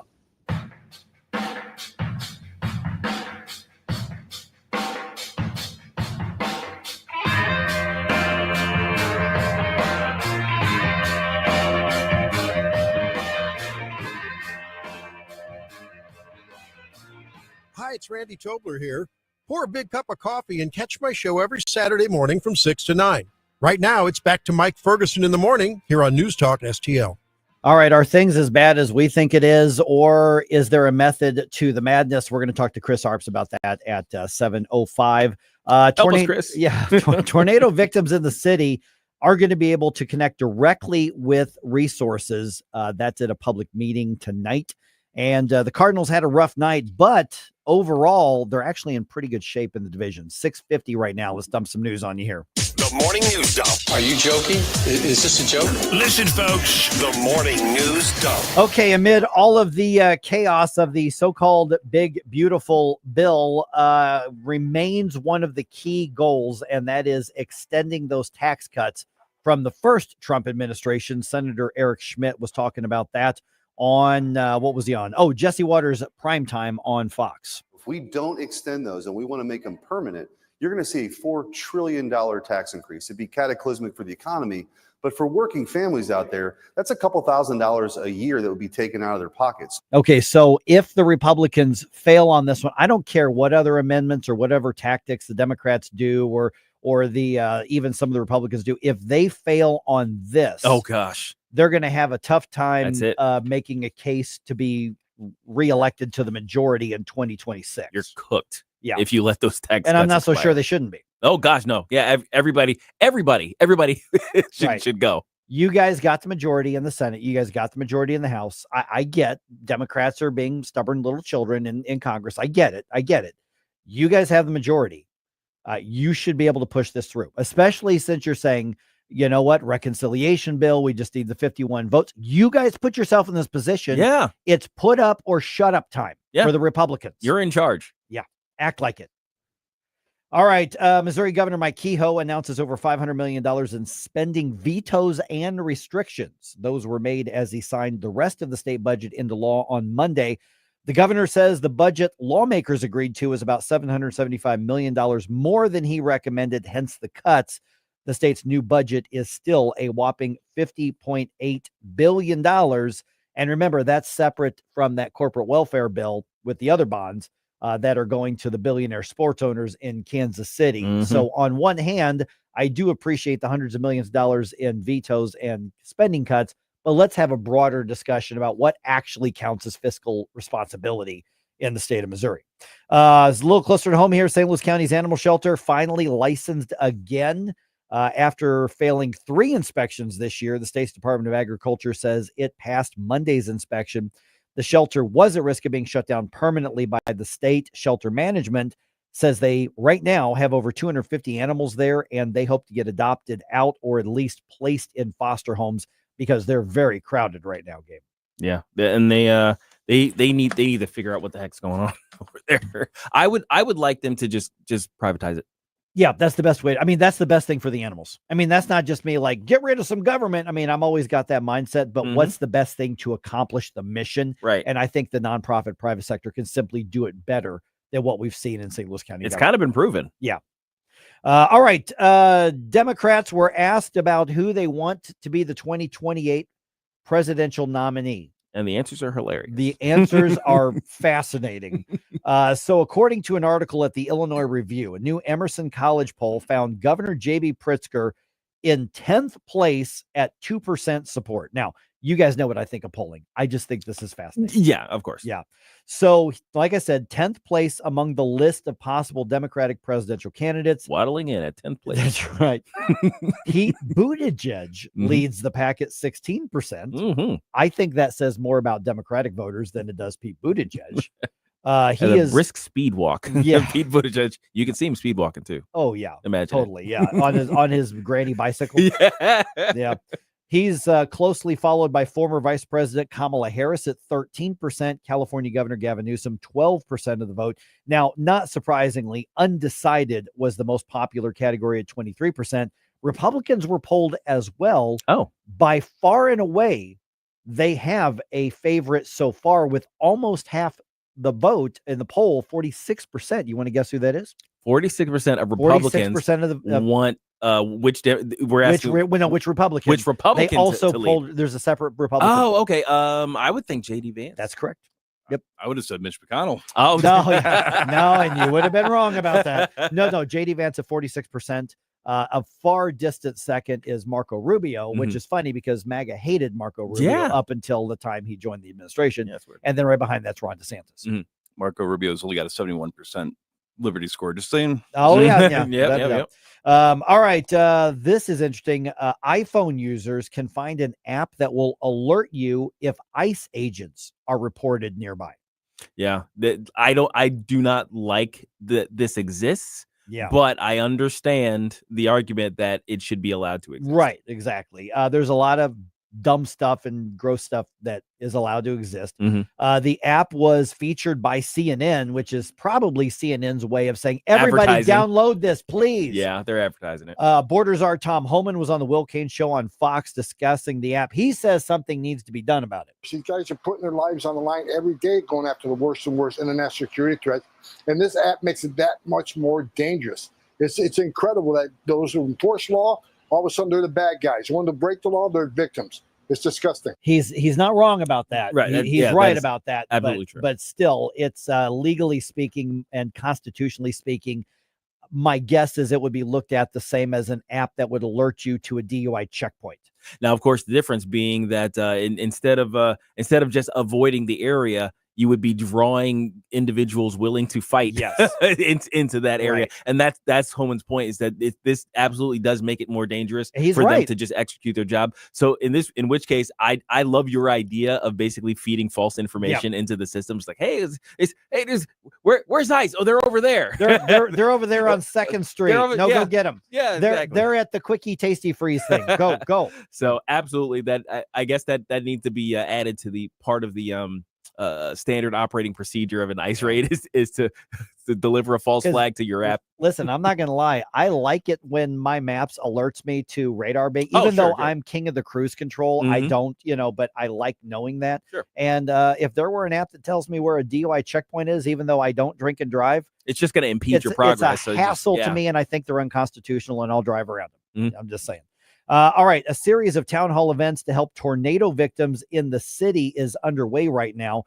Tonight, that's going to happen for residents of wards 11 and 12, and it's going to be held at the Herbert Hoover Boys and Girls Club on North Grand. That's going to go from 5:30 to 7 o'clock. The mayor, some aldermen, and representatives of FEMA will all be there. All right, the Cardinals lost to the Pirates 7-0 in Pittsburgh last night. Same two teams play this afternoon at 5:40. Redbirds are in 3rd place in the division, but here's the thing. They're only 3 games behind the first place club, Cubs.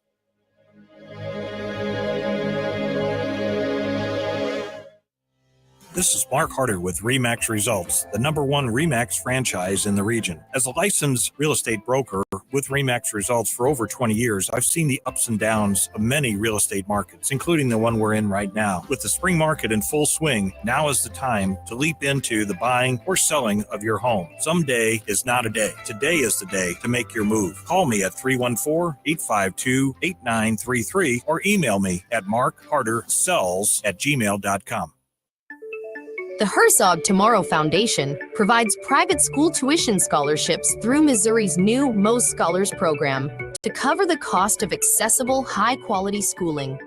Hi, this is Myella Esser with the Herzog Tomorrow Foundation. Our private school tuition scholarships wouldn't be possible without the support of generous Missouri taxpayers.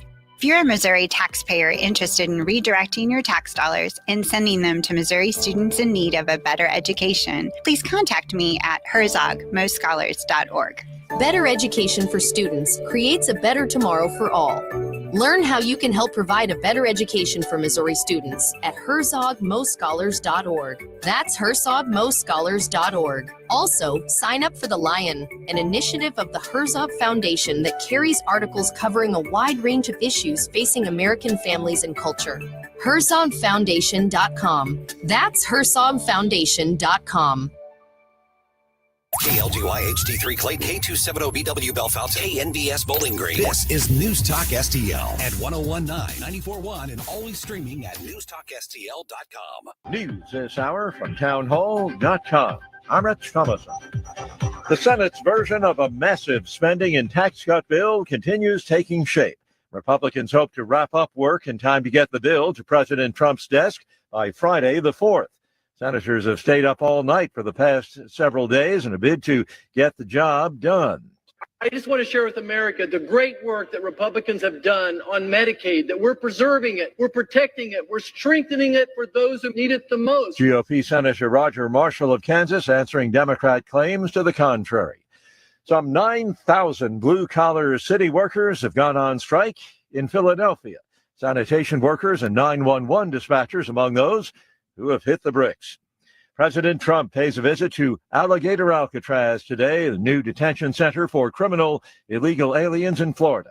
White House Press Secretary Caroline Leavitt says it can hold up to 5,000 detainees. The facility is in the heart of the Everglades and will be informally known as Alligator Alcatraz. There is only one road leading in, and the only way out is a one-way flight. A true test of presidential patience. When the president had trouble connecting with thousands of Christian, Jewish, and Muslim leaders in a White House conference call Monday afternoon, he did not exhibit the biblical virtues of patience, kindness, or self-control. Instead, he quickly complained in social media posts about AT&T, saying they don't know what they're doing. He also threatened to use a different carrier next time. The call started after a 20-minute delay. Greg Clugston, Washington. Word of a plea deal that will spare Brian Kohberger a death sentence, charged with killing 4 University of Idaho students a few years ago. He'll reportedly plead guilty and will be sentenced to 4 consecutive life prison terms, no parole. On Wall Street, Dow futures down 32. More on these stories at townhall.com. This special alert is for all Americans who own a vehicle. If you have a warranty that's about to expire or no warranty coverage at all, this message is for you. It's time to stop worrying about future car repairs today. Your vehicle is essential, but unexpected breakdowns can derail your plans and your wallet. It's time to future-proof your ride with CarShield. CarShield offers a low-cost month-to-month vehicle protection plan that saves drivers thousands from out-of-pocket expenses on future auto repairs. Imagine if your engine quits or your transmission fails. You could pay a fraction of the repair costs. This protection plan is at an all-time low, and to give you even more peace of mind, drivers who activate today also receive free roadside assistance, free towing, and car rental options at no additional cost. Don't wait for a breakdown to drain your savings. Future-proof your car with CarShield today and drive with confidence. Call CarShield for your free quick quote. Call 800-894-9190. That's 800-894-9190. What do you have to lose? Call 800-894-9190. That's 800-894-9190. Again, 800-894-9190. From the Michaels Flooring Outlet Weather Center. I'm meteorologist Leah Hill with your first alert forecast. Great news. The cold front is now to the south, which means we're going to steadily feel that humidity dropping throughout the day today. Temperatures near 87 degrees. Today's actually the coolest day that we will have for some time. Mostly sunny skies by the afternoon, in the 70s overnight, back in the 90s tomorrow. The humidity begins to creep up by Friday. That's your first alert forecast. I'm meteorologist Leah Hill. This hour of News Talk STL is brought to you by Stifel, serving investors for over 130 years. Contact your Stifel financial advisor at stifel.com. That's STIFEL.com. Colombo here for my friends at Bluff City Outdoors in Alton. The knowledgeable staff at Bluff City has served the St. Louis outdoor community for decades, and they can take care of all your bow hunting needs, all your trapping needs, all your fishing needs, and more. Plus, while you're there, you can schedule a trip with a local fishing guide and shoot in their archery range. Bluff City Outdoors is open 7 days a week, 1 mile east of Fast Eddie's at 2813 East Broadway in Alton. Follow them on Facebook and at bluffcityoutdoors.com.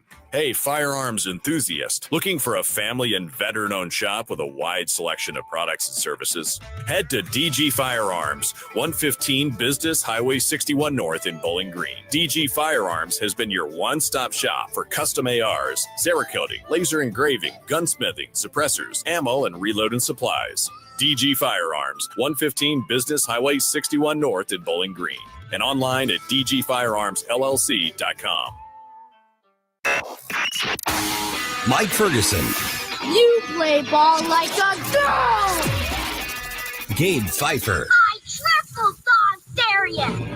Get up! Get up! Can't you hear the alarm? Get up, St. Louis. So it's time to get out of bed. Pour yourself the greatest cup of Kofifi the world has ever seen. Rise up with one voice, drain the swamp, and take back our country. Today's the day we're going to do it, and it's time to do it right now, believe me. Mike Ferguson in the morning on News Talk STL. Get up! Get up! This is your cousin. All right, I think I can sum up the state of our national politics right now in 3 words. What's that? What a mess. You're not wrong. Oh, my goodness. I'm talking about the U.S. Senate and the hot, steaming pile of big, beautiful bill entrails. Mm-hmm. Now, is it too early to be talking about 2028 presidential candidates and polling and all that stuff? Yeah. Of course it is. Of course, yeah. But so let's discuss it anyway. Let's do it anyway. Let's do it anyway at 7:20 because we're a news and political show, and then that's why we do this. That's why we do it. I mean, is it way too early and ridiculous? Absolutely. Is the polling useless? Yes. Absolutely. So do you agree with it? Democrats, Republicans, who do you want to see as the nominee in 2020? Let's All talk. right. It is 7:06 right now, joined by the one and the only Chris Arps here, political pundit extraordinaire, commentator on Newsmax TV as well. And so, Chris, what the bleepity bleep is happening right now in the U.S. Senate? I mean, seriously, what a mess. Gentlemen, I think what we're witnessing is democracy in action. We're talking about a lot of money being spent here. We're talking about taxes on the American people. You have one side that thinks that this bill spends way too much money and doesn't cut enough spending. You have factions that are worried about the state and local tax deduction, Medicaid, even energy. Some people still want to keep Joe Biden's green energy plan. Some senators, Republican senators in Western states.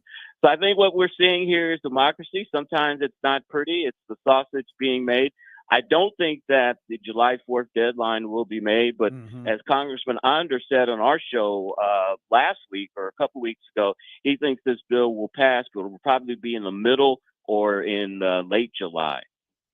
Morning, Chris. Gabe here. So, Good morning, Gabe. What are the major, like the key points, I think, of argument that seem to be circulating out there in Capitol Hill? Well, I think one is deficits. You have those in the House Freedom Caucus who believe that the Senate bill spends $1 billion more than what they pass, so they have issues with that. Again, Medicaid cuts. Some of the members have been assuaged by a huge fund that's going to be created just for rural hospitals if Medicaid cuts affect them. So Josh Hawley is a yes because of that. As I mentioned earlier, the SALT deduction, many House Republicans feel $40,000 is way too high. And Mike Lee, senator from Utah, proposed a $10,000 permanent SALT cap. So I think you have a lot. Those 4 issues are the main ones that are being debated, and the things that are holding up a July 4th bill going to the president's desk.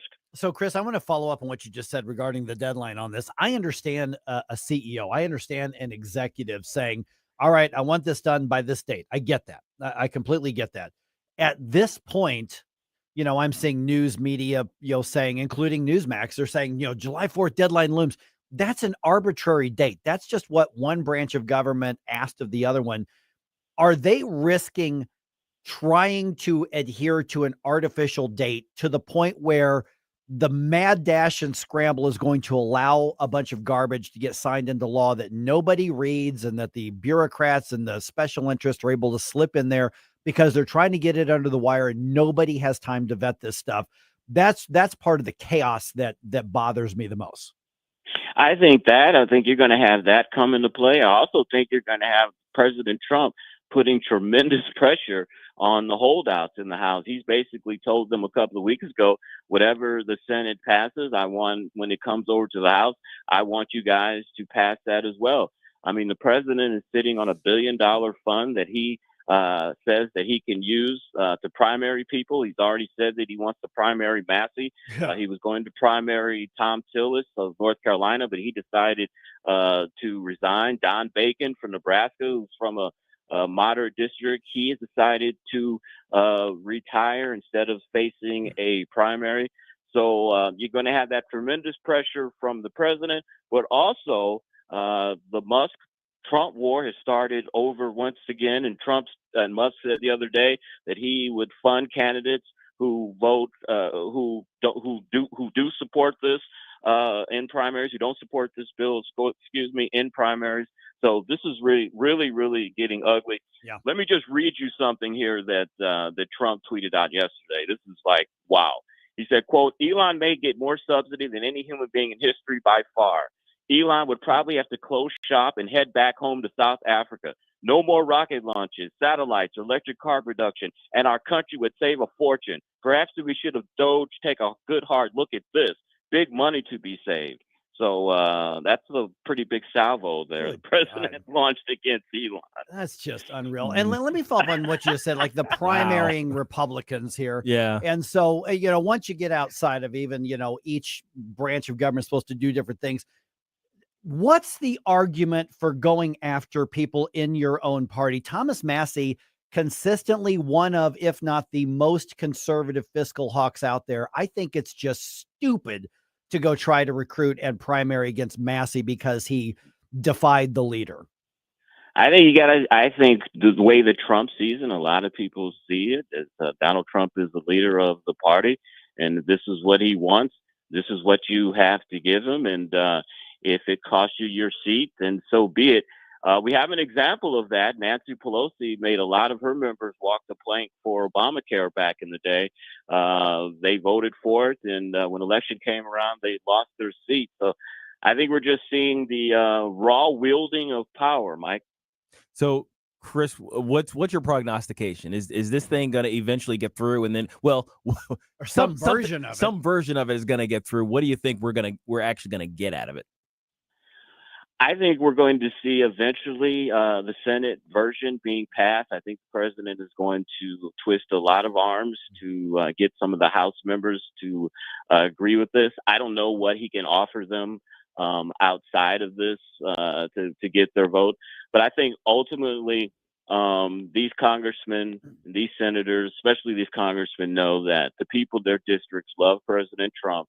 And no matter how much of a fiscal hawk you are, the last thing you want to be look like you're not going with the president's agenda. And you think they're going to make the deadline? No. But I do think it'll pass this month. But the July 4th deadline is going to be very, very difficult. I guess this is what would make me a lousy Congress critter, is that I would rather adhere to the constitutional principles than just be with any one politician, be it a popular president or not. I mean, and I know that's not the practical aspect of right now, but I would rather have somebody say, can we do something actually fiscally conservative right now more than just adhere to what the leader says?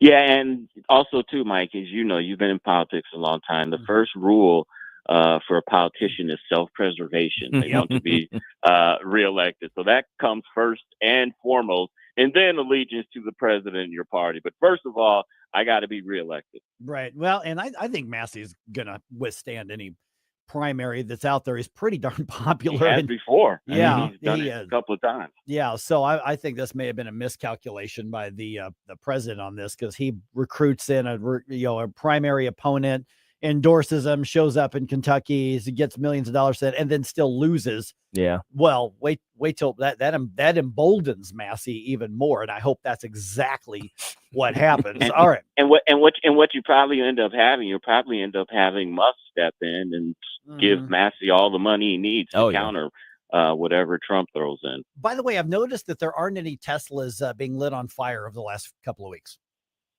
No, and I think part of that's because, Elon has kind of stepped out of the public scene. He's given up his Doge role. He's gone back to running his myriad of companies. And once you're out of the news, the crazies kind of leave you alone, apparently. Yeah, I guess that makes sense. Because they had to switch their flags from the anti-Elon flag to the Hamas flag to the what was the Palestinian and then the which flag season is it right now? I think it's Iranian flag season currently. Right. Yeah. Okay. So I was going to ask that. Okay, it's a new month. So what are we celebrating this month? Last month was LGBTQ month. Right. Oh yeah, that's right. But then it was wait a minute, it was Palestinian, then it was LGBT, right? And because those intersect so much. Yeah. And then, Iranian, but God forbid that we actually have maybe American flags. American flags. We got too many others. Yeah. Yeah. Oh, good Lord. All right. Chris Arps, appreciate you trying to make sense of all of this because I understand the goal and the president saying, this is the agenda I'm setting. I want my party to reach this. I completely get it. At this point, I think his deadline is deleterious to his own effort. And Gabe said earlier, a really good piece of leadership would be, all right, take a deep breath, calm down, go home. Let's get it done right. Maybe by the end of the month or something like that. But don't risk the chaos of all kinds of garbage being able to get through there. It seems to me you're just enabling the left and the Democrats to throw monkey wrench after monkey wrench after monkey wrench into it.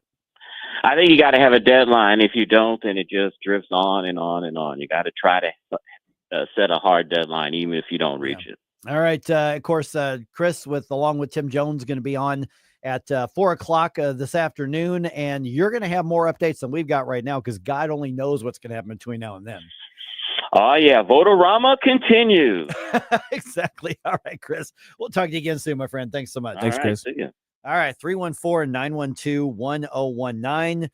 Got some thoughts on that. Let me know. But let's talk about, because it's way too early. Mm-hmm.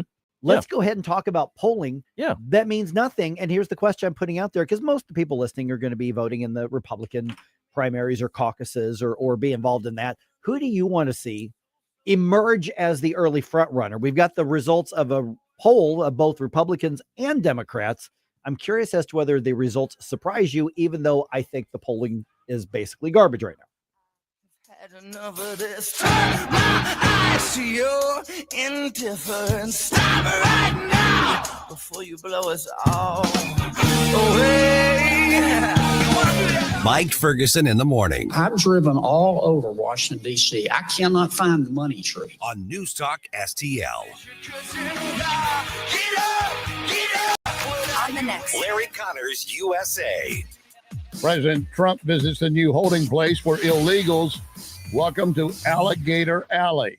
Larry Connors, USA. Now, weeknights 6 until 8 on NewsTalkSTL. Hey, Jamie Allman here for the Great Window World. Just over the last 20 years of Window World being in St. Louis, they've improved the look and thermal efficiency of more than 76,000 customers in St. Louis. Plus, Window World windows come with a lifetime warranty that covers all parts, glass breakage, and labor. And now Window World is now offering 36 months, same as cash financing, with approved credit. Call them today at 314-993-1800, 314-993-1800. Tim Jones here for Comprehensive Chiropractic in Eureka, the premier chiropractic and sports performance facility in the region. They've helped me recover from day-to-day aches and pains for years. And here's something special: personal training programs. Whether you're an athlete committed to increasing performance, recovering from an injury, or just want to get healthier and lose weight, their personal training programs will help you reach your goals and stay there. Comprehensive Chiropractic in Eureka, online at cchiropractic.com. That's cchiropractic.com. Remember those magical moments in Mom's kitchen? The heavenly aroma of fresh baked cookies? At Trolley Stop Bakery in Chesterfield's Forum Shopping Center, our co-op of talented bakers has been perfecting that homemade magic for 4 decades. From the gooeyest cookies in town to custom pies, cobblers, and cakes, everything's made from scratch, just like Mom and Grandma's recipes. Need that perfect corporate gift? We ship our famous cookies nationwide. The Trolley Stop Bakery, 67 Forum Shopping Center, or TrolleyStopBakery.com. Because some traditions are too sweet not to share. Taste the difference that fresh local makes. Anthony's Produce supports our local farmers by bringing you the finest locally grown produce in town. From the juiciest peaches and melons to the sweetest corn and ripest tomatoes, we've got it all. Plus, discover our amazing selection of locally made jams, salsas, pickles, and fresh sourdough breads. Open 7 days a week, Monday through Saturday, 7 to 6:30, and Sundays, 8 to 5. 701 Jungerman Road in St. Peters, or visit anthonysproduce.com. This is 1019 and 94.1. I have to tell you, if this is how they're going to behave, I'm rethinking my position. News Talk STL.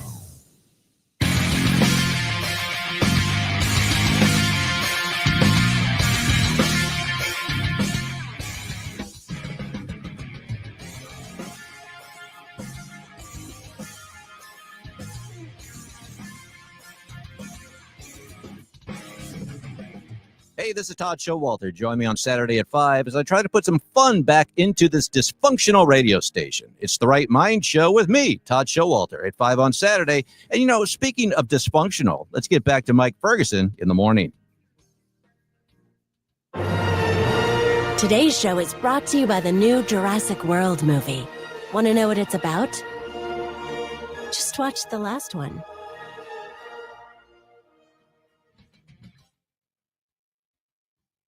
That sounds about right. That sounds every single Jurassic Park and Jurassic World movies are the same thing. Oh no, the dinosaurs are loose. Yeah, that's exactly. That's the theme. That's it. Yeah. Hey, we mess with nature. The dinosaurs are loose. The mama dinosaur's looking for the baby dinosaur. Oh no, the dinosaurs are loose. Right. I actually here's how out of touch I am. I didn't even know there was a new Jurassic Park movie. Mm-hmm. And then I saw it advertised. Mike, on get it right. It's Jurassic World. Or Jurassic World. It's Jurassic World now. Okay. It's a whole different franchise. Yeah. And what's her name? Scarlett Johansson's in it, I guess. Yeah. And so I finally saw the ad for it. It actually looks like it's probably a pretty entertaining movie. Yeah, that's the point of these. Right. They're Just don't overthink. They're the summer popcorn blockbuster. Yeah. Like, the dinosaurs are loose. That's it. Well, I mean, I guess there's something to be said though. If people are willing to see a movie that the core thing is, wow, look what we've done, and then the end of it is, oh no, what have we done? Yeah. I mean, if you're willing to keep showing up for it, Hey, you know what? The CGI gets better every year or every one with the dinosaurs.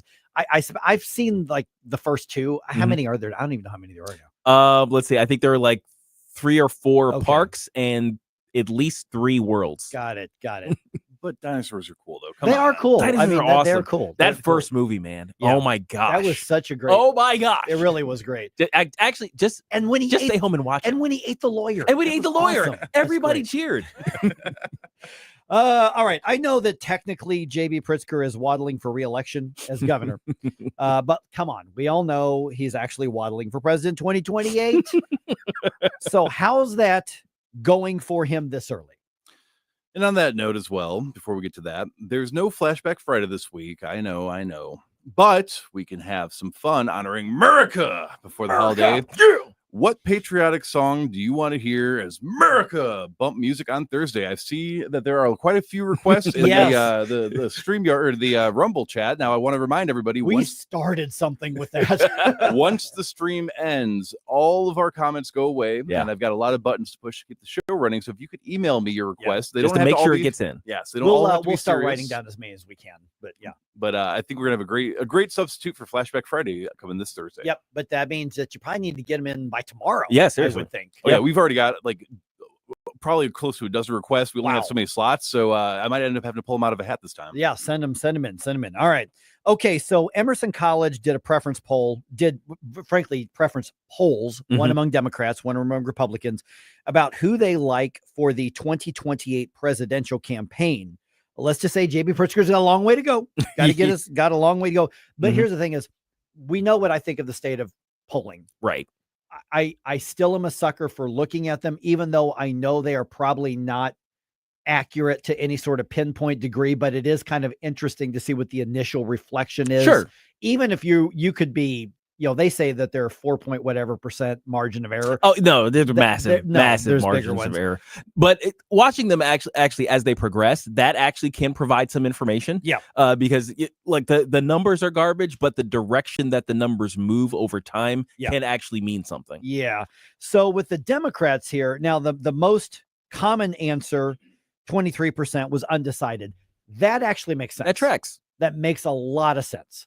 Frankly, that's probably where it should be across the board, because it's like, it's 2028, it's 2025. What are you talking about? Yeah, you know nothing. Yeah, there should be, this basically should be the WTF. Like, what are you talking about? Okay, but when you look at this, and let's see here, this was conducted just before last week. Okay. The number one pick for Democrats at 16% was Pete Buttigieg. And I was not expecting that. Yeah. That's one thing I wasn't expecting. But once I thought about it for a second, once you kind of reminded us that, hey, he is probably the least weird of the weirds that who's have name recognition. And he's really weird. It makes sense. He's really weird. Really weird. He's a weird guy. Yeah. Absolutely. I mean, he looks like he needs to be the cover of a Mad magazine. Right. But but seriously, he's the least weird out of all of the people. Oh my goodness. Number 2, Kamala Harris. There you go. 13%. Again, I think that's completely name recognition. Yes. And I guess whatever remaining clout there is from having been vice president. See, that's the thing, is you would expect the most recent nominee and most recent vice president to be the automatic number leader. One. Yeah, that's true. That's really bad for her. That's a good point. Yes. Really bad for her that she's not the leader. Mm-hmm. Number 3, Gavin Newsom, 12%. Makes sense. That's about where I would think he would want to be. He's been trying to cultivate his national profile for years now, with the hopes of expressing his presidential aspirations that way. So yeah, I think people have been thinking about him and having him in that conversation for a while. AOC, number 4. That one's weird. Yeah. But again, she's making these tours with Bernie, and they're drawing thousands. So, somebody decided that crowd size is an important indicator of political.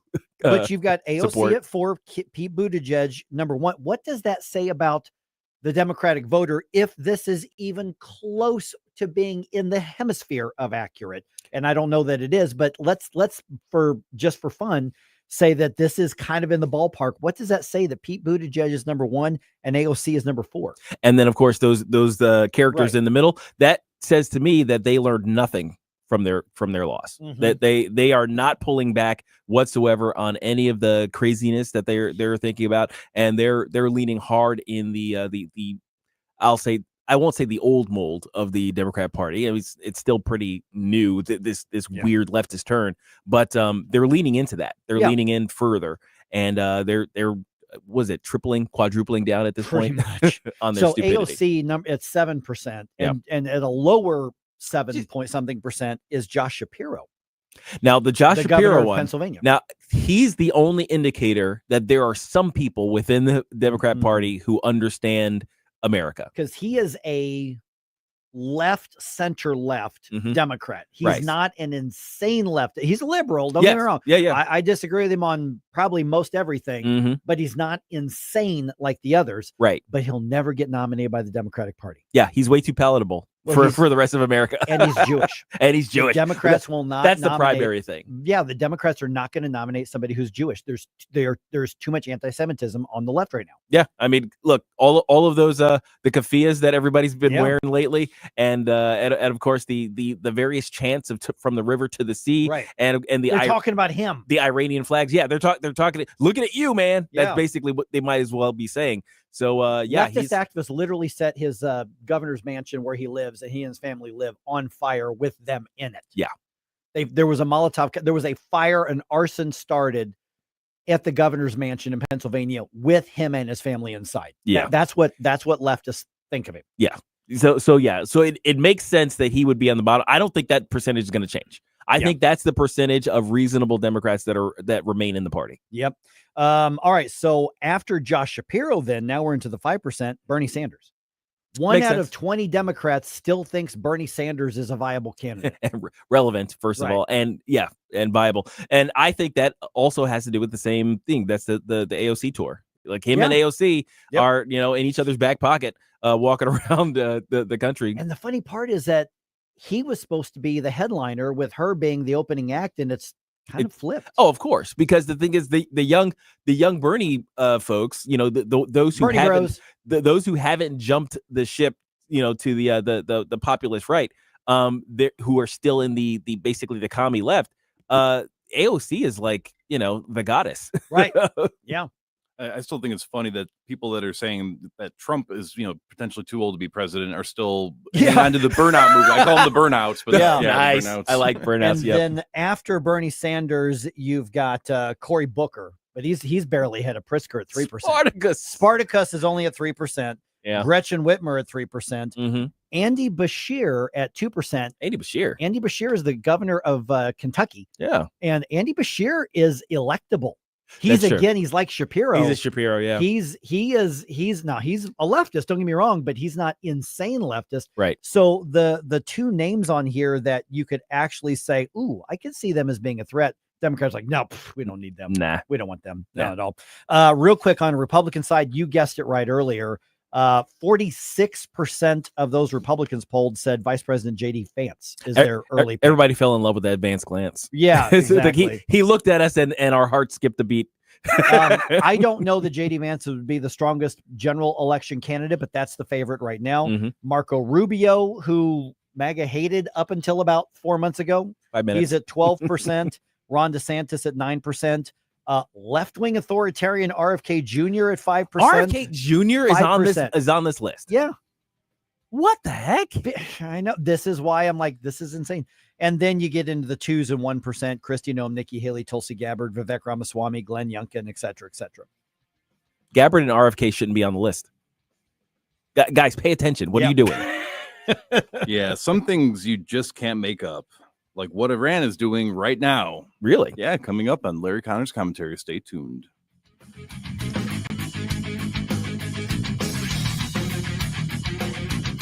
Mike Ferguson in the morning. Always be yourself unless you suck. On Newstalk STL. From the Michaels Flooring Outlet Weather Center. I'm meteorologist Leah Hill with your first alert forecast. Great news. The cold front is now to the south, which means we're going to steadily feel that humidity dropping throughout the day today. Temperatures near 87 degrees. Today's actually the coolest day that we will have for some time. Mostly sunny skies by the afternoon, in the 70s overnight, back in the 90s tomorrow. The humidity begins to creep up by Friday. That's your first alert forecast. I'm meteorologist Leah Hill. I've got a great evening planned for you. We start with dining at the Oak Street Inn Lounge in Cottleville. We enjoy sunset on the rooftop, then down to the speakeasy. Just one visit, you're going to see why I'm always talking about the Oak Street Inn and Lounge. Plus, you might want to plan a staycation, a romantic getaway. Check out oakstreetinandlounge.com for various events this summer. Oak Street Inn and Lounge, Cottleville. Oak Street Inn and Lounge, Cottleville. Larry Connor's commentary, brought to you by Vincent's Jewelers, offering a wide selection of jewelry, including lab-grown diamonds, affordable earrings, bracelets, necklaces, and rings, up to 75% off their natural counterparts. Visit vincentsjewelers.com. This is Larry Connor's commentary on News Talk STL. There are some things in life you just can't make up, and yet they happen. Or did they? They sound like fiction, but, well, for instance, Abraham Lincoln's son, Robert, was saved from a dangerous fall by a guy by the name of Edwin Booth, brother of John Wilkes Booth, who would later assassinate the president. Then there's a story of a flight attendant who survived the fall from 33,000 feet after a bomb explosion. She was cushioned by part of the plane. And here comes another, you can't make this up. Iran wants the U.S. to pay for destroying its nuclear facilities. That's right. Iran says it spent a lot of money to develop its nuclear bomb, and we destroyed the effort. so we should reimburse them for such a heinous crime. There's no specific dollar amount, but really, just the fact that Iran thinks we should pay, you can't make this stuff up, can you? And that's like the other bizarre story of the headless chicken that survived 18 months without a head. And it's a fact. As I said, you can't make this stuff up. Get more Larry Connors on Larry Connors USA. Tonight at 6 on News Talk STL. Getting new flooring can be exciting, or it can be a hassle. To make sure you have a great experience, use Michael's Flooring, like I did. Hi, it's Susie Moore, and Michael's Flooring has become my go-to for quality, variety, and an all-around great experience. They've been locally owned and operated for more than 30 years. Carpet, hardwood, laminate, ceramic tile, natural stone, luxury vinyl, it doesn't matter. Michael's Flooring is ready to help. 3 locations to pick from: St. Peter's, Darting Prairie, and Creve Coeur, or online at igotfloor.com. That's igotfloor.com. Report cards are a good way to show how well your kids are doing in class and where they might need improvement. We at the Show Me Institute believe schools should get grades too, so parents can see how their child's school compares to others. That's why we came up with the Missouri School Rankings Project. Click on the website moschoolrankings.org and it's all there. Rankings and letter grades for all the schools in Missouri. The rankings are based on categories such as student performance in English language arts and math, ACT scores, and graduation rates. Then we take the rankings and come up with a grade point average, just like your child has. Each school and district has a grade, and the website is easy to use. And now we've added spending data for every district, so parents, taxpayers, and policymakers can see where the money is going. Don't you want to know how your child's school stacks up? Learn more at showmeinstitute.org.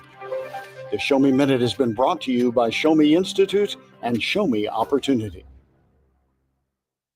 This is Tony Colombo, and my favorite Capriotti sandwich is the cheesesteak made with American Wagyu beef from Snake River Farms, and you have to include a side of their amazing fries. I love Capriotti's, and you will too. Open 9 to 9 daily on Manchester and McKnight in Rock Hill.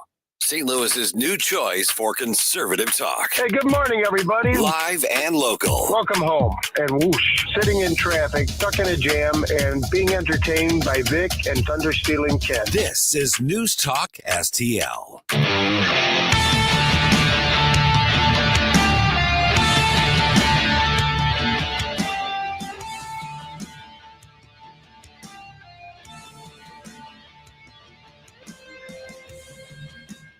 Hey, this is Larry Connors. Make sure you're listening later today at 6 o'clock on News Talk STL for my show, Larry Connors USA. Now, back to Mike Ferguson in the morning.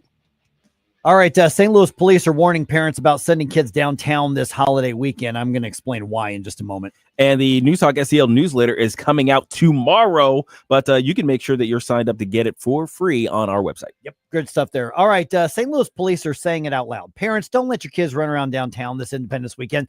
I've got a follow-up question. What kind of parent would let your kid run around downtown any weekend? Yeah, but it's like, I mean, I know they do it, but yeah, seriously. Okay.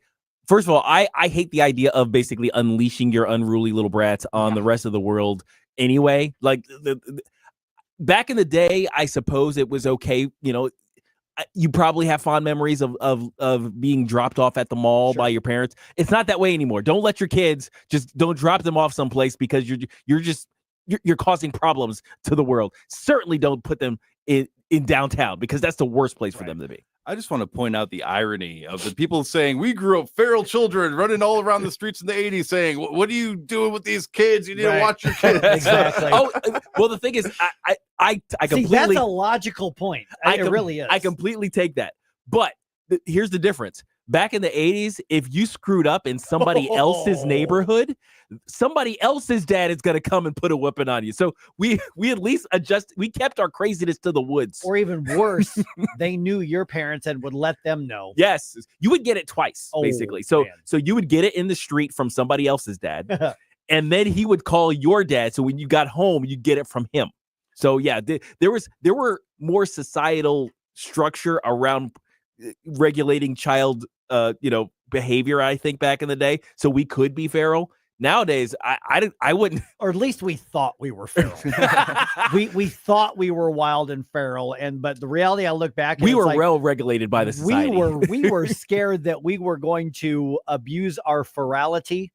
And I don't even know if that's a word. We self-regulated. Yeah, we self-regulated. Yeah. So it sounds like the lack of consequences for action. So maybe is it time to have a discussion? If your kids are out there acting like menaces to society and hurting people, should the parents face the consequences as well? Okay, so that's what the police are actually saying. They had kind of a press conference yesterday, and so I'm reading about it in the news on the different websites. And first, they're just flat out saying from some of the activists in town, like one of them says, "I'm begging the St. Louis community for our kids, please be on your best behavior." But then you go to Mitch McCoy, who is the spokesperson for the St. Louis police, and he is quoted as saying, if you are a parent and you plan on letting your kids come to downtown St. Louis, you might want to think again. He says, if your kids are not responsible, we are holding you responsible. Now, remember, there were 7 people shot, including a teenager last 4th of July, last Independence Day holiday in downtown Kansas City. St. Louis. But when you look at the craziness that happens down there anyway, and there aren't that many people who go downtown, but the ones who do cause a bunch of problems, and there are businesses down there. I mean, it bothers me like crazy that my daughter works downtown. Yes. In the nightlife, industry. It bothers me, and she's not even my daughter. She's not your daughter, but Amber. I know Amber. and she's got an apartment that's not far from the stadium. It's a nice apartment, but it's just a horrible area. It's too close to all the crap. It's too close to the terrible, terrible areas. I don't like it. But you know what? She's making money and she's living her life, and there's nothing I can do about it. I just make sure I keep my phone next to me in case stuff goes down. So when the police are saying, listen, we know what the plan is. We know you drop your kids off. They run wild in the streets. And then because they're juveniles, then there's not much we can do. And so they're saying, parents, we're going to go after you. Now, how much they mean it or what they can do, I don't know. And this is not unique to St. Louis, and Kansas City was in mind because a few years ago, the Kansas City police did something similar. Right. And they said, we're going to, if we even see kids alone, teenagers alone, we're calling the parents. Right. And so they tried that kind of as a pilot thing. Well, interestingly enough, it's basically trying to codify something that society was doing way back in the day. Like we used to have sort of societal expectations upon parents about the conduct of their children. Right. Like, you would do not be the parent whose child is being unruly at a grocery store, because we're all looking at you first. Yep. And then at the, you know what I mean? And there was a lot of pressure, societal pressure on parents to keep their kids under control. Yeah. I think that the further back in time you go, now it's you harassing my kids. Right. He's like, you can't talk to my kid that way. If you tell him to, stop stealing. Right. It's just like, back in the day, it used to be, no, you'd get it from everybody. Yeah. It's like random grandma at the grocery store is smacking your hand for doing something stupid. and then you might look to your mom. It's like, that lady hit me. It's like, I'll hit you too. Stop doing that bull crap. You see, and now we've got coming just off of the Pride weekend, which surprised everybody with how violent that got. And it was violent in the actual like rainbow flag part of St. Louis. I mean, it wasn't even necessarily where the permitted Pride parades and all that kind of nonsense was happening. Unlikely for violence. Unlikely. Yeah. The area that has more violence was fine. And then the less suspected area had fights break out, 6 people arrested, 2 people shot, couple police officers hurt. And so police are basically saying, we're not putting up with that again. So the police are talking tough again. But then again, they also know that there's a new boss. There is a board of police commissioners now. And now Tashara Jones is not who they have to worry about. So I'm sensing already they're feeling a little more emboldened. Yeah, absolutely. I think, having a prosecutor who will actually prosecute people, that's kind of a big deal.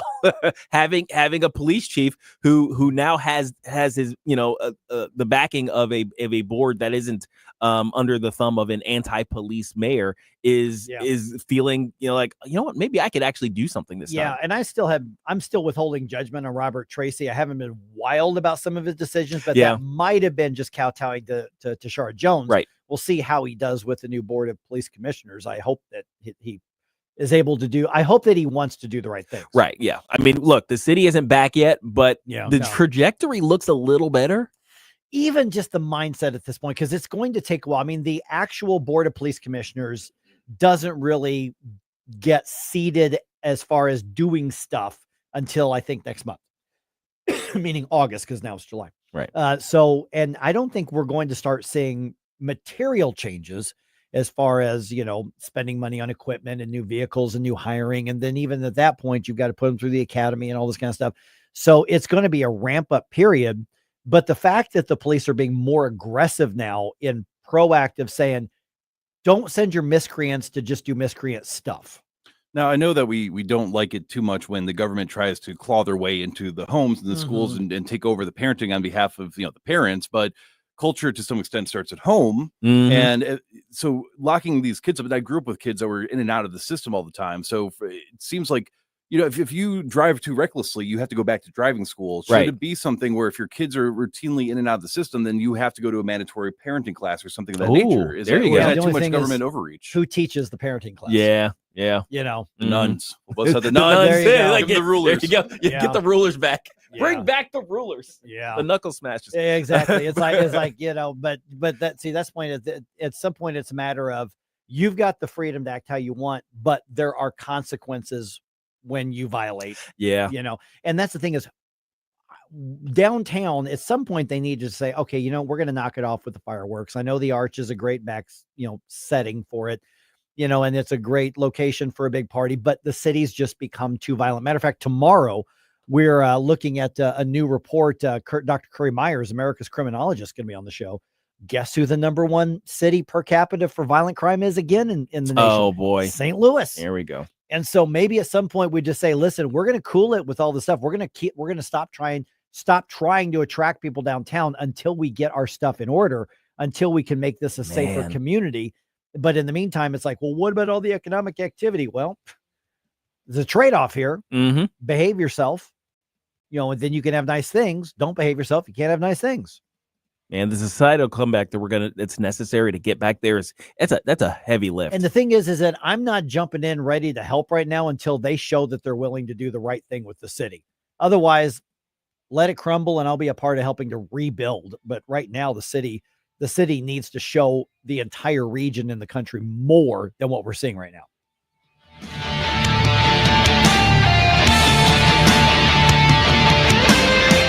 Mike Ferguson in the morning. The biggest terror threat in this country is white men. His remarks are racist. On NewsTalkSTL. Dude, this house is perfect. Crumbs everywhere, sticky counters. I've already texted the colonies. Sweet. I'll bring my 500 cousins. This will be the biggest ant rager of the summer. Let's party! Wait, what's that sound? Oh, no, it's those trucks with the green wheels. Party's over, man. Party's over.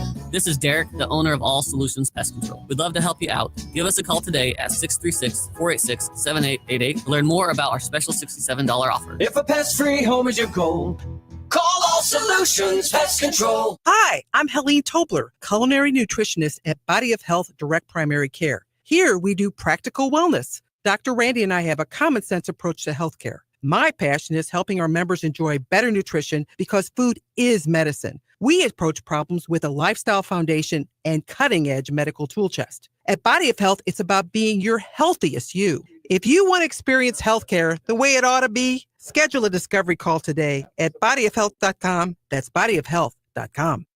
Looking for an underwater adventure or a scaly new friend? Dive into Tropical World Pets on Watson Road. For 32 years, this family-owned wonderland has been St. Louis's go-to destination for all things aquatic and reptilian. With over 7,000 square feet of aquariums, we're home to the area's largest selection of freshwater fish, including rare cichlids you won't find anywhere else. But that's not all. We've got tarantulas, snakes, and lizards galore. Tropical World Pets, 314-849-4020, or visit twpstl.com.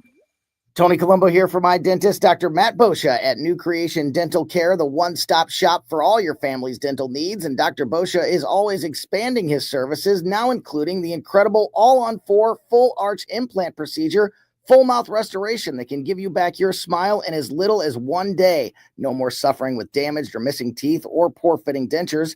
You can see some amazing smile makeovers, learn more about the All-on-4 procedure, and see everything Dr. Boscia can do right now at newcreationdentalcare.com.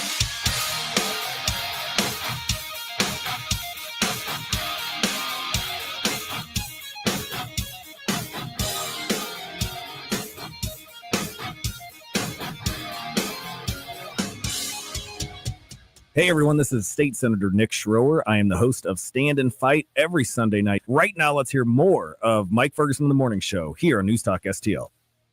All right, got just something a little different here. I got kind of an off-the-wall question for you. Okay. So, I mean, obviously it's a news talk show, and for, you know, I don't normally do this, but I want you to bear with me in just a moment here. And Gabe, we got this app. Tell us about the app. Okay, so because I didn't write it. Yeah, I into didn't the write thing. it. Okay, but News Talk STL app is one of the coolest things on my phone because if you have your phone, you have a radio. And so you can listen to us anywhere in the world through the app. Crystal clear audio, and you can use any of the features there on the Wheel of Fun, I like to call it, where you can log which your favorite podcasts. You can kind of get alerts for all these things. You can chat with us. You can send messages. You can connect directly to any of our social media. It's a really cool app. Make sure you download it from the App Store. And if you had the old one, make sure it's updated to the new one. The new one's where you get the Wheel of Fun. Okay, so I know this is totally off the wall for a show. Like, this is very different. And on the Facebook comments and Rumble chat, let me know what you say.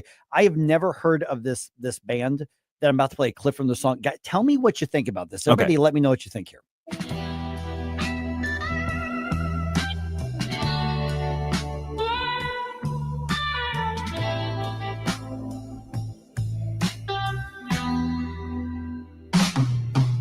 Flicker lights on silver sand.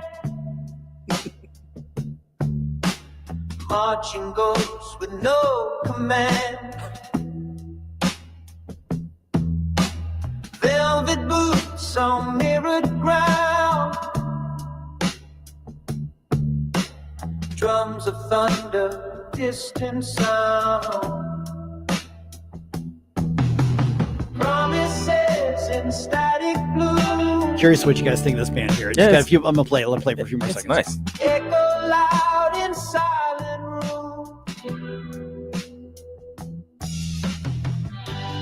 Float away, don't close your eyes. Smoke is written in the skies. Sing the lie they made you learn. Let it burn, let it burn. Okay, so That's a solid melody. Yeah, that's a band called it's a group called the Velvet Sundown. You ever heard of them? No. Never. Okay, They're brand new. Yeah, apparently on Spotify they've already got 500,000 monthly listeners. Wow! And that song's called "Let It Burn." Okay, is what it's called here. And so they've got other songs that are really popular. Something called "Echoes Through the Pines," "Dust on the Wind." Okay, stuff like that. Well, solid song construction, right? Nice voices. It sounds nice. Yeah. Gives me so you know what Greta Van Fleet is to like Led Zeppelin, right? Sure, It's kind of like that to maybe like a Pink Floyd almost. A little bit, yeah. I can hear that. So let's see here. Corporeal Being says sounds like early 70s. 101 Straight Up says this is okay, kind of as a bluesy sound. That's what jumped out at me, a bluesy sound as well. Kathleen says it's too sad. We're sorry, Kathleen. Oh yeah, it that was a particularly sad song. It was, but it's well done. It's well done as a sort of sad songs mean so much. Absolutely. So much as like that philosopher Elton John once said. Not a single real instrument or human being was involved in that song. I was wondering. That's an AI construction. It's an AI band with an AI song. That is an AI everything. So AI everything. That's why I brought this up because you know, back at my place, I mean, sometimes like what I'll do at the end of the night is I'll just go to YouTube and just put like some background music on. A lot of times it's like, you know, blues and metal or jazz or whatever. And after a little bit, I'm thinking, I bet you this is AI. Yeah. Does that matter if the song sounds pretty good? Well, here's the thing. You guys are both musicians. I'm not. So that's why I'm curious about this. I think part of the thing is AI has just learned from what humans have done till now. Mm-hmm. Like that's all AI is basically it's a really high level aggregator of the human experience up till 2025. So the reason why that song feels good or feels a certain way or sounds a certain way is because it's a construction of all the songs of the same type that you've already heard before and like. So it's, I mean, I get it, but it's also creatively bankrupt. Yeah, so as a drummers, we can't copyright what we perform because Right. so we don't get paid unless we actually get paid. Mhm.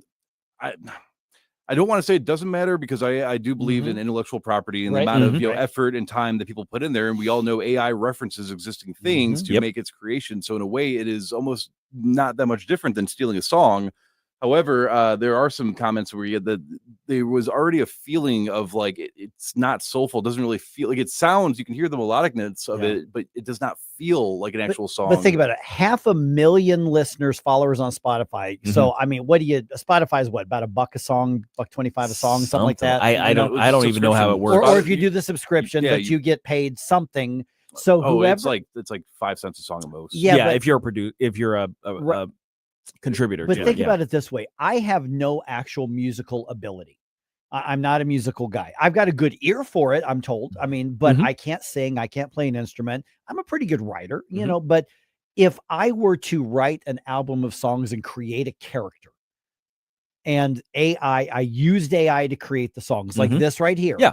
And I built up and started making money because that song is an original song. I mean, it's created by AI, maybe created by the sum total of everything else. But is there anything unartistic or invalid if I were to start making money with my AI characters creating something I am not capable of doing? Wow. Yeah, that's a very interesting because question. Somebody's making money off this because they created a product that people like, hey, that sounds good, and download it.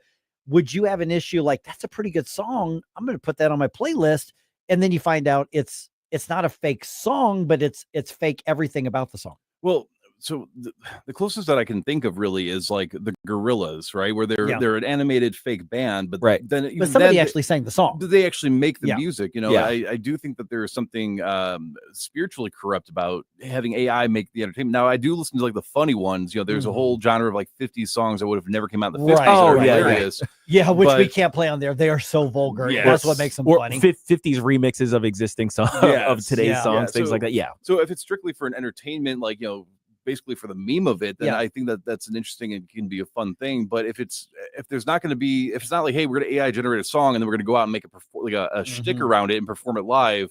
That just I mean, you can. I mean, I guess you could probably find somebody who could mimic this live. But I suppose the reality was there were people who went, hey, that sounds pretty good. And then I told you it's actually just AI generation. It's like no people. I mean, it could be somebody like me who couldn't, you know, compose a song to save my life. But now AI lets me do it. Does that simply open up more creativity of people who know how to use it? Or is that, like you said, kind of bankrupt in all these other soulful spiritual ways? Well, I feel like it falls kind of into that idea of, you know, like with Napster and piracy almost, because a lot of venues, they have to pay, you know, if you have bands going on, you have music in between, you have to pay the artist that you play the music for. Now you can just play an AI song to not have to pay really anybody. Right. You know, and so that. Well, I mean, for instance, when I did the national show, I played a bunch of bump music that I just paid a license to pay. So I didn't pay any artist. I paid somebody who made generic music in order to save me money. And it's already very, very, I mean, as a ex-touring drummer, you know, it's a very competitive market to even try to get your stuff in with the local acts and let alone the national, you know. And now you're competing with an AI that says, this is what the trend is. This is what people likes. We'll create something right for and it. it can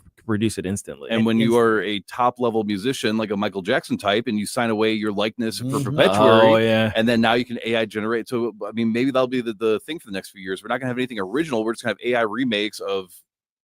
And that's part of the thing that I'm having a problem with, is that because AI is built on the things that already exist, it's never going to be creative. It's never going to come up with a new genre or a new take on the genre. You know, one of the things that we loved about the 80s was that it basically created a whole bunch of things, and nobody's creating anymore. Yeah. Amy says, I only want to hear music from actual people.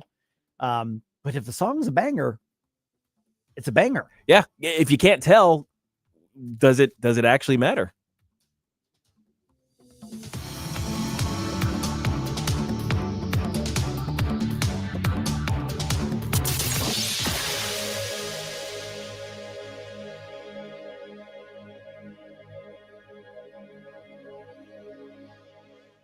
Replacing your windows and doors? Do not settle for ordinary. Go extraordinary. Renewal by Anderson, the full-service window and door replacement division of Anderson, a name trusted for more than 120 years. Their exclusive FiberX material combines the strength, durability of wood with low-maintenance features of vinyl. You get windows and doors twice as strong as vinyl, energy efficient, built to last. For a limited time, get 25% off every window, patio door, or entry door. No payments for 18 months, zero interest. This is their best new client discount. Dial pound 250, say the keyword windows, or visit rbastl.com. Pound 250, keyword windows, rbastl.com. Get your free estimate. Renewal by Anderson. Superior products, exceptional service.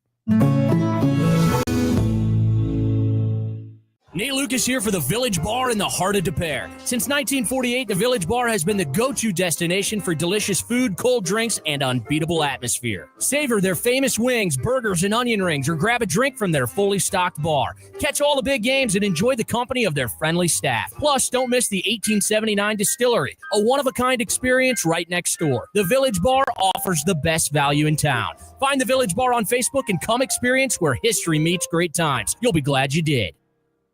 From home improvement to replacement, do-it-yourself electrical projects can be shocking. That's where Grasser Electric can help. They've been lighting up St. Louis for years. From ceiling fans and dimmer switches to repair or replacing your electric. No job is too big or too small for your home or business. Grasser Electric will even install emergency backup generators. So call Grasser Electric today before the sparks start to fly. 636-441-5200 or go to grasserelectric.com. KLGY HD3 Clayton, K270BW Bellefonte, KNBS Bowling Green. This is News Talk STL at 1019, 94.1, and always streaming at NewsTalkSTL.com. News this hour from townhall.com. I'm Rich Thomason. Vice President Vance has returned to Capitol Hill to cast a tie-breaking vote in the Senate, if necessary, to get the huge spending and tax cut bill across the finish line. Senators worked through the night again, crafting their version of a bill, hoping that Congress can get the final version to President Trump by his July 4th deadline. GOP Senator Tom Cotton is bullish on the bill. It will be the largest tax cut in American history for working Americans. It's going to help rebuild our military, secure our border, unleash American energy production, and so much more. And the Democrats are consistently voting against every one of those things. The Arkansas Republican on the Salem Radio Network. We are learning more about the gunman who ambushed firefighters in Idaho. Authorities say the man who shot and killed 2 firefighters shot the firefighters after they asked him to move his vehicle. The shooter also critically wounded a 3rd firefighter during a barrage of gunfire that lasted for hours. The firefighters had raced to battle a blaze at Canfield Mountain in Idaho, which was intentionally set by the shooter. Authorities also say it appears the shooter then killed himself. I'm Lisa Dwyer. The victim's family say Brian Koberger has agreed to plead guilty to murdering 4 University of Idaho students in 2022 as part of a deal with prosecutors to avoid the death penalty. A change of plea hearing has been set for tomorrow. Garbage collectors among the Philadelphia city workers who have gone on strike, and in the heat and humidity of the summer, you know what that means. Roll up your windows and hold your nose. A total of 9,000 city workers in Philadelphia have walked off the job. Watching Wall Street ahead of the opening bell, Dow futures 42 points lower. More on these stories at townhall.com. This is a special alert to all Americans who own a vehicle with less than 200,000 miles with an auto warranty about to expire or with no warranty coverage at all. Due to a decline in the economy, CarShield is announcing a low-cost month-to-month vehicle protection plan that is now available to the public to save any driver out-of-pocket expenses on future auto repairs. Call now to find out how you can pay almost nothing for covered auto repairs. Yes, you heard that correctly. Pay almost nothing for covered auto repairs. An open phone line has been established for all drivers to call for a free quick quote. Call 800-894-9190 now. Drivers who are covered will not have to pay for covered repairs again. This protection plan is at an all-time low. Additionally, drivers who activate this vehicle protection today will also receive free roadside assistance, free towing, and car rental options at no additional cost. Call us for your free quick quote today. 800-894-9190. That's 800-894-9190. What do you have to lose? Call 800-894-9190. Again, 800-894. From the Michaels Flooring Outlet Weather Center. I'm meteorologist Leah Hill with your first alert forecast. Great news. The cold front is now to the south, which means we're going to steadily feel that humidity dropping throughout the day today. Temperatures near 87 degrees. Today is actually the coolest day that we will have for some time. Mostly sunny skies by the afternoon, in the 70s overnight, back in the 90s tomorrow. The humidity begins to creep up by Friday. That's your first alert forecast. I'm meteorologist Leah Hill.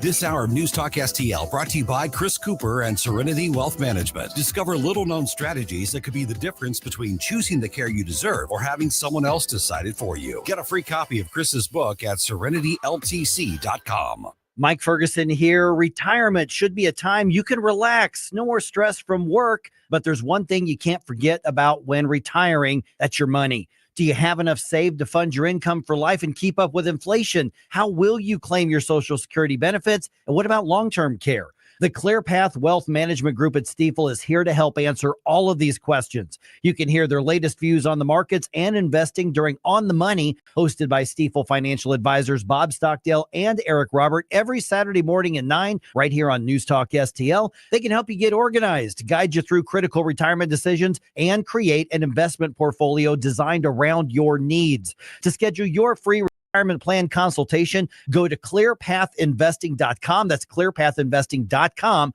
or call 636-695-2650, 636-695-2650. Stifel Nicholas and Company Incorporated, member SIPC and NYSE. Mike Ferguson. Are you pretending to be crazy? Gabe Pfeiffer. There's something serious I have to tell you about the future. Get up, St. Louis. Let's knock it off. Mike Ferguson in the morning on News Talk STL. Get up, this is your cousin. All right, newsflash. The U.S. Senate is basically a disheveled mess right now. We are now going into 23 onto 24 hours of the so-called vote-orama. That's happening. Disheveled. You're being kind with I know. disheveled. The wheel of stuff being thrown on the wall, basically. Also, tornado victims in the city. Hey, heads up. You're going to be able to connect directly with resources at a public meeting tonight. Cardinals win streak has come to an end, but still they're in really a good place when it comes to the race for the pennant in the division. 8:05 right now. Let's dump some news on you here. Successful dump. Wake up, America. It all worked out. They got all the news. The morning news dump. All right, like I said, we're going on to the 23rd / almost 24 hours of the so-called vote-orama on the spending and tax bill, because Republicans are trying to meet the president's deadline of July 4th. I'll get to that in just a minute.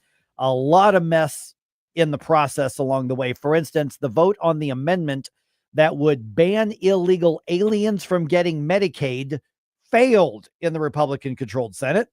Missouri Senator Eric Schmidt was on Fox explaining one part of the bill that's non-negotiable. He says Republicans have to get passed, and that is the extension of the 2017 tax cuts, which are set to expire in 6 months if nothing changes. If we don't extend those and we want to make them permanent, you're going to see a $4 trillion tax increase. It'd be cataclysmic for the economy, but for working families out there, that's a couple $1,000s a year that would be taken out of their pockets. And also the bill, as it is proposed, would increase the national debt, or the debt, by about $5 trillion in this bill that the Republicans wrote. So there's some good things in this bill. The Trump tax cuts have to be extended. They should be made permanent, but they have to be extended. And then there's some bad stuff in there, like that debt ceiling increase. Yeah, I hate how they're basically holding the American economy hostage to get all their garbage through when the Republicans are in charge. So this should be the most fiscally responsible. But I mean, not just that because the Republicans are in charge, but because of the movement of the people here. You know, it's like this is, I think, one of the an electorate that is the most ready for cuts that I've ever seen in my lifetime. We're ready for it. People are like, you know what? It is what it is. We got to do what we got to do. Things are in free fall. You got kind of the force of a guy like Elon Musk behind saying, hey, we're on a track for civilizational collapse here if we don't do something. And a lot of people are on board with that sort of discussion. So this is the right time to do cuts. We have a Republican Congress that could do cuts, but the fact that they're not doing it is mind-boggling. Yeah. Well, there are some cuts on the Missouri side of things, at least to some degree.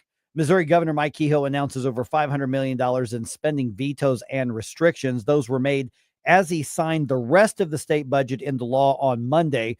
The governor says the budget lawmakers agreed to was about $775 million more than he recommended, hence the cuts and freezes. But still, the state's new budget is a whopping $50.8 billion. And pardon me if I don't jump on the train and say this is a fiscally responsible. We're cutting government right after lawmakers met specifically for the purpose of handing billionaires $2 billion in subsidies and funding for sports stadiums in Kansas City. So I think anybody in state government right now is going to have a hard time arguing that this is a fiscally responsible track that we're on. We're going to visit with Camelia Peterson from Americans for Prosperity about that around 8:35. All right. St. Louis County's animal shelter is licensed again.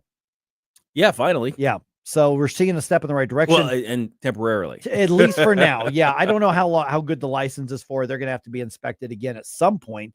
After failing 3 inspections this year, the state's Department of Agriculture says it passed Monday's inspection and looks like they were handed the license basically on the spot. The shelter was at risk of being shut down permanently by the state. Shelter management says they've got over 250 animals there right now that they hope to get obviously adopted out or at least placed in foster homes. So even if you're not looking for a new 4-legged member of the household, then think about fostering. The reality is that we really ought to be trying to get to the end goal of privatizing this into the nonprofit sector. That would be the way to go. And there are some county councilmen who are talking about that. But for the time being, at least they're getting some of the problems fixed. Yeah. I think ultimately they just need to go private with it. Yeah. Just give it up. You're the government. You're bad at most things. Yeah. And there are people who are willing, able, and demonstrably more capable at doing this. Yeah. I mean, because we've got a long track record of them simply doing it better than the county government is doing it. And I'm not saying that may necessarily be the case in all counties. In some more rural counties, there may not be the resources for a nonprofit. Maybe you got to have that. But in St. Louis County, the resources are available in the nonprofit sphere. Just get the county government out of it. You guys suck at it. Stop. Yeah. Just don't do it. All right. How excited are Democrats at the prospect of a J.B. Pritzker 2028 presidential campaign? Yeah, apparently as excited as Republicans are for that. According to an article at the Illinois Review, a new Emerson College poll has Governor Pritzker at 2%. Oh, wow. Dose. That puts him 10th in the list of possible Democratic presidential candidates who are listed. Slow waddle. Yeah, slow waddle. Pete Buttigieg, of all people, leads the pack at 16%. That's wild to me. Oh, my goodness. Former Vice President Kamala Harris is at 13%. California Governor Gavin Newsom at 12%, third place in the poll. Not surprisingly, undecided was the most popular category at 23%, which actually makes sense this far out. Yes. A similar poll was done among Republicans, and by a wide margin, the early front runner, if you believe these polls, was J.D. Vance, who got 46% of the poll. I would expect the sitting vice president to be in the front part of that poll. Yeah, I think the Republican side of that poll is much easier to do, considering, you have, your people in office, relatively popular administration. So it makes sense that J.D. Vance is up there. Now, a lot's going to change between now and 2028, which is why these polls don't mean anything, but it's at least an interesting kind of sort of reflection of what people are thinking right now, even though I think polling is junk right now. All right. This is interesting. If you have an iPhone, there's actually an app out there that will alert you if people say they spotted ICE agents. Yeah. The app was featured on CNN, probably to glowing terms. I haven't seen the CNN story. Oh, sure. They're basically advertising. Yeah, it's free. I'm sure it was free advertising. So borders are Tom Homan was asked about this on Fox's The Will Kane Show. These guys are putting their lives on the line every day, going after the worst and worst internet security threats. And this app makes it that much more dangerous. It's incredible that those who enforce law, all of a sudden they're the bad guys. When they break the law, they're victims. It's disgusting. So a couple things can be true at the same time because Homan says something needs to be done about this app. So a couple things can be true at the same time. Everything Tom Homan just said in that soundbite, true. Yes, absolutely. And the First Amendment protects even gross, bad stuff like this. That's true. Because they're not actively calling for violence. They're just saying, kind of like an app that would tell you where a DUI checkpoint is. Mm-hmm. They're just warning you about where law enforcement is if you choose to avoid that. I would actually appreciate the checkpoint thing, even though I don't drink and drive, just so I can avoid the hassle. But along the similar lines, I imagine this is how it would be treated. But you've got the right to be anti-cop. Yeah, I mean, you do have that right now, and I appreciate his reaction being one that wants to protect these cops because they are definitely he's right about that. Under fire. They're societally there's a good portion of society that honestly views them as the bad guys, right? And drug dealing cartel member, traffickers and all these guys are the victims here. Right. They're the good guys in this scenario, according to some of these people in America. So yeah, absolutely. I think, something should be done, but nothing to curtail rights. I think the right way to go is basically to sabotage because his assessment is spot on. Yes. And absolutely. Tom Homan is one of the top good guys in this entire thing. Yep. All right. A series of town hall events to help tornado victims in the city connect with recovery resources is now underway. That series started last night. Tonight, there's going to be a meeting focused on residents of wards 11 and 12. That's going to be held at the Herbert Hoover Boys and Girls Club on North Grand. It runs from 5:30 to 7. The mayor, some of the aldermen, and representatives from FEMA will all be there. Sports-wise, the Cardinals' win streak ended on Monday. They lost to the Pirates 7-0 in Pittsburgh. Same two teams play this afternoon at 5:40. As usual, FanDuel has that game. The Redbirds are in third place in the division, but they are only 3 games behind the first place Cubs.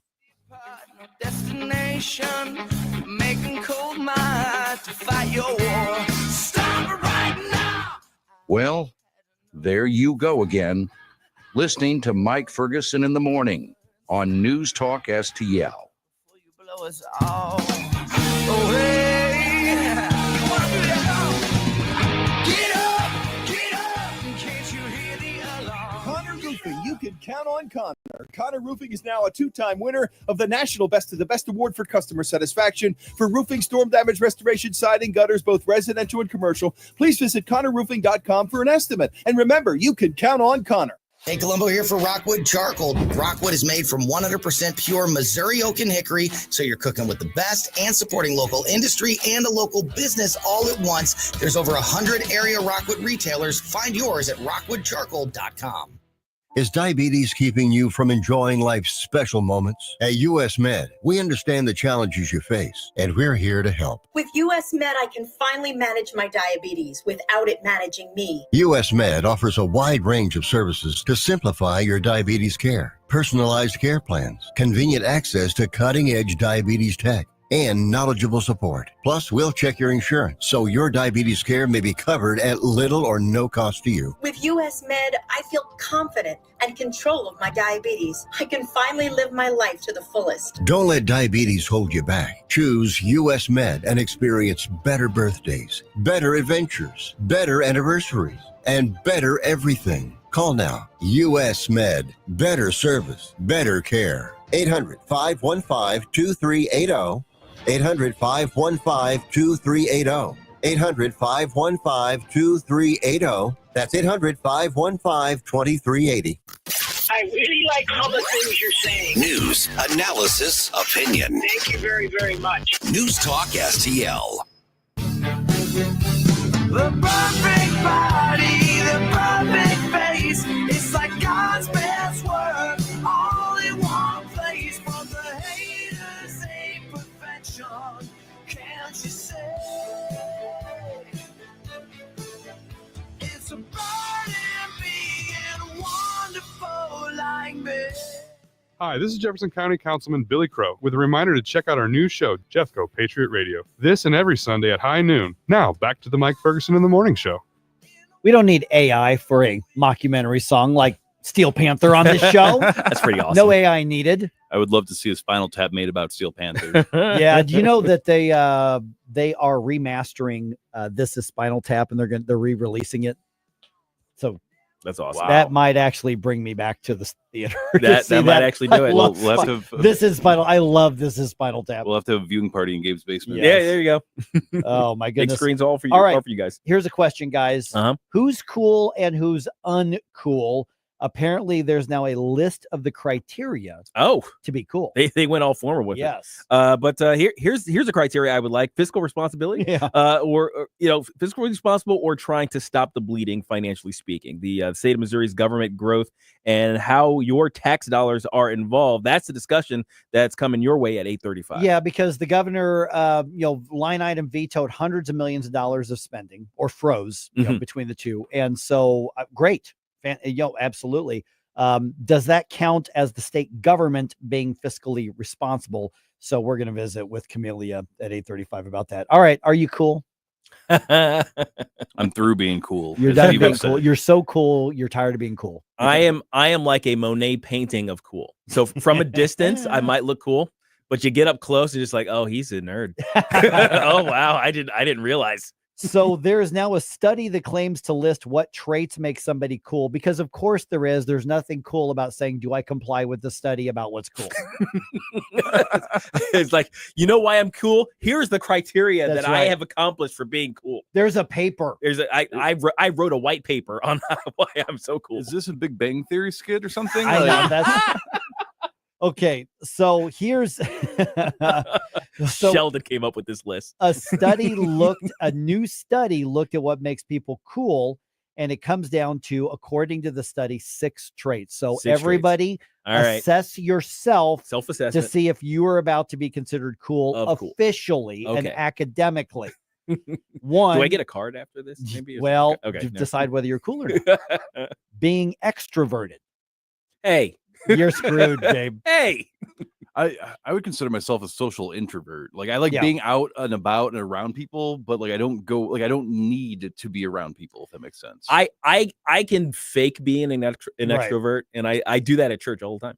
The funny part is I have the older I get, the more introverted I become. I am a mix of introvert and extrovert. Now, the way I interpret it, by the way, introvert versus extrovert, I interpret it as basically the flow of energy.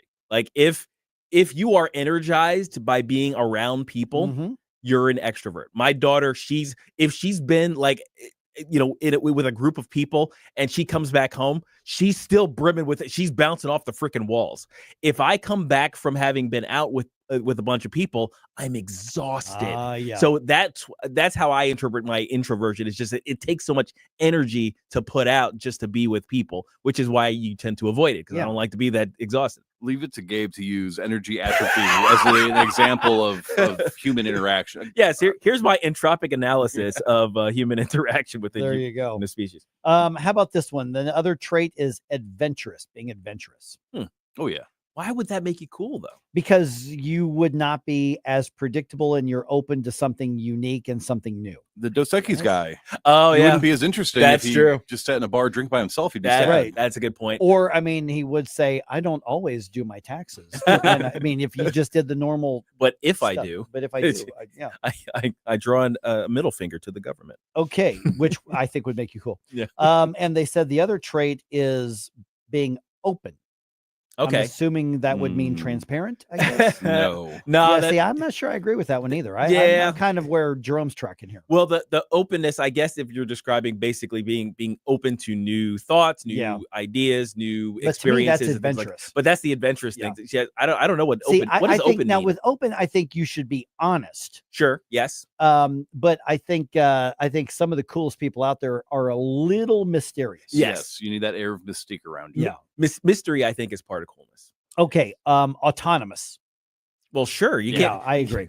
Yeah. I mean, if if you're coming out of mom's basement asking where your pizza rolls are at, you're not cool. No, if you are dependent on other people, you are not cool. Which is why, like, you see every once in a while one of these like so-called influencer creator types. They get exposed for like living on, like there was one woman I saw, and apparently this was a real. I looked up and found the local news story. So she was making money off of TikTok or whatever, making apparently pretty good money. And then it turns out that she's on every welfare program you can be on. Somebody reported her. Good. And then she lost basically her entire audience because, well, you're not cool anymore. You're just literally living off government. The public dime. Point. Yeah. Go back to it. Now, here's going to be one of the interesting ones here. This is going to be maybe one of those signs of the times or trends in and out. According to the study, if you want to be cool, one of the 6 traits is that you've got some degree of hedonism. No, gosh, what? That's what it says. That's coolness. That's apparently coolness here. Yeah, see, that's some. Let me challenge you here a little bit. Some godless society bullcrap right there. That's what that is. But is that what's cool? I mean, I know that that's not you, right? But is that? Yeah, but is it a criteria? I know plenty of people who would be There's regarded a study, Gabe, who be regarded as cool, who are not hedonists. Right. I mean, what kind of garbage is that? I guess. Well, what's the interpretation of that? Is it that basically you're a pleasure seeker? Yes, you are. You're basically, if you're around this person, there's going to be some wild times, and we're breaking the rules, and we're, Yeah. No. See, that sounds like the worst version of adventurous to me. Okay. That sounds like the type of adventurous that gets you thrown into jail. They're not arguing that cool is right and cool is the right thing to do. It's just arguing what's cool. It gets you a record and a venereal disease. That's what that kind of thing gets. You're not sounding very 80s right now, dude. No. Now, I think Righty Wright on Rumble makes a great point. Which, by the way, I ran into Righty Wright. We saw him at Nutrition Stops Organic Barbecue the other day. It was great to see him.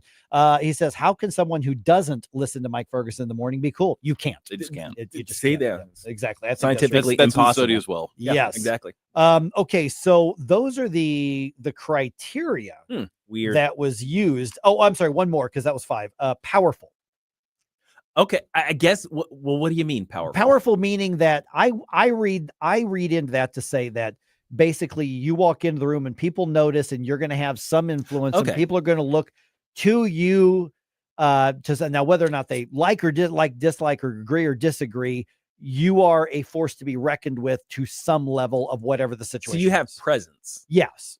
I think that's probably presence is probably a better way. Wallflowers don't tend to establish themselves as cool. That's true. You don't even notice that they're there. Right. So, and then now, by the way, this story is in the New York Times is where we found this. So it also goes on to say, if none of those 6 traits fit you well, it doesn't mean necessarily you're not cool. You just don't fit the current definition of cool because things change. Because at one point, I mean, being cool meant you obeyed all the rules, you were hip to be square and, all that kind of stuff. But because I mean, it's obviously a very, very soft definition. It's thing weird. here. Yeah. Well, here's the thing. Something that just kind of popped on TV just now is the idea that the original Spider-Man trilogy, is coming back to theaters. The Tobey Maguire Spider-Man. Oh, right. Spider-Man was not. I mean, Peter Parker is not a cool kid, right? He's a nerdy kid. Spider-Man is cool. Clark Kent is a nerdy guy. Superman is freaking cool. Yeah. Right. I think heroism, basically the traits that go along with heroism, are cool. That would be the powerful part. It's powerful, adventurous. You're willing to take risks, but in order to do the right thing, right? So it's opposite of the hedonism. So it's basically, how do we make those traits be for the right reasons? Right. Now, I want to quickly just judge how cool our audience is. Oh, there we go. Okay. With you guys. So Steve Gross said that he's an extrovert as long as you leave him the heck alone. I respect that. I actually respect that. Rattlesnake says, or Rattlesnake, gotta say the snack. Yes. Hedonism is not cool. It's right? Immature and narcissistic, which I agree. I agree with that too. I agree. Now they're saying that the immature and narcissistic trait is cool, is what they're saying. But I agree that hedonism is immature and narcissistic. Kathleen says that she is starting to think the people who made the list of things that are cool are definitely not cool. Nice. That's a good judgment. Okay, And- how about? Oh, I'm sorry. There's more. Yeah. Oh, I was going to say, Yeah. so it looks like it's cool not to be cool unless Yeah. you listen to us, is what Right. the general consensus is. Okay, now here's a related thing: is somebody else said, "All right, let's take that list and overall, who are people that we used to think were cool, Okay. who are now not cool?" Interesting. And Okay. they actually the list here, I'm like, oh, I can see where they're coming from. That Okay, they did a list. like who used to be, whether we were big fans or not, who are people who used to be cool, and now you look at them and you're like, really? P. Diddy. Yeah. Yeah, I well, think that was historically speaking, I think yes. that one's just assumed. That's yeah. just assumed. Yes, exactly. Bill Cosby is another one. Yeah, that's another one on Like a there. lot of us thought he was Yep. really cool. Hey, that's a cool guy. Yeah, no, not so much. Katy Perry. Katy Perry. Yep. People loved Katy Perry. Yeah, back in the day. she was on top of the world. quite the at darling. one She point. was Taylor Swift before Taylor Swift. Right. Yeah. Aaron Rodgers. Oh, people don't like Aaron Rodgers. People don't anymore? like Aaron Rodgers. Interesting. Because remember, he was like he was the underdog, quarterback that I Mhm. say underdog, he's one of the most successful quarterbacks there, but Yeah. he happened to be playing in the era of Tom Brady, Yeah. and he was, behind Packers, behind Green- Brett Favre. He Brett was Favre, for that's a right. long time. That's and then he right. came into his own, and then, he got into commentary, and he's he got kind of into the conservative / bordering on conspiracy theory space. Mhm. So there's a lot of people probably who like him in that space, but overall he kind of lost his coolness to a lot of people. Right. Neil deGrasse Tyson, actually, I would put in there. People look Yeah. at him as like the cool science man. Originally, and- like way back when he was just Yeah. doing simple commentary and not ruining everybody's fun by saying something stupid. Because he says lots of stupid stuff. He's like he's the well actually guy. Yeah. and Bill Nye in that same regard. and to say, Bill Nye. Bill Nye is a his fall off moron. was huge. Oh, his fall off yeah. was huge. But that's another great example. Somebody's Mhm. like, he is really cool, and Bill Nye, I'm like, he's a fraud and an idiot. Absolutely. Yes. Alec Baldwin. Oh gosh, yeah. Yeah. When was he cool? No, he had a run. Like, you go back to like when he was in Beetlejuice and that 80s and 90s era, he was a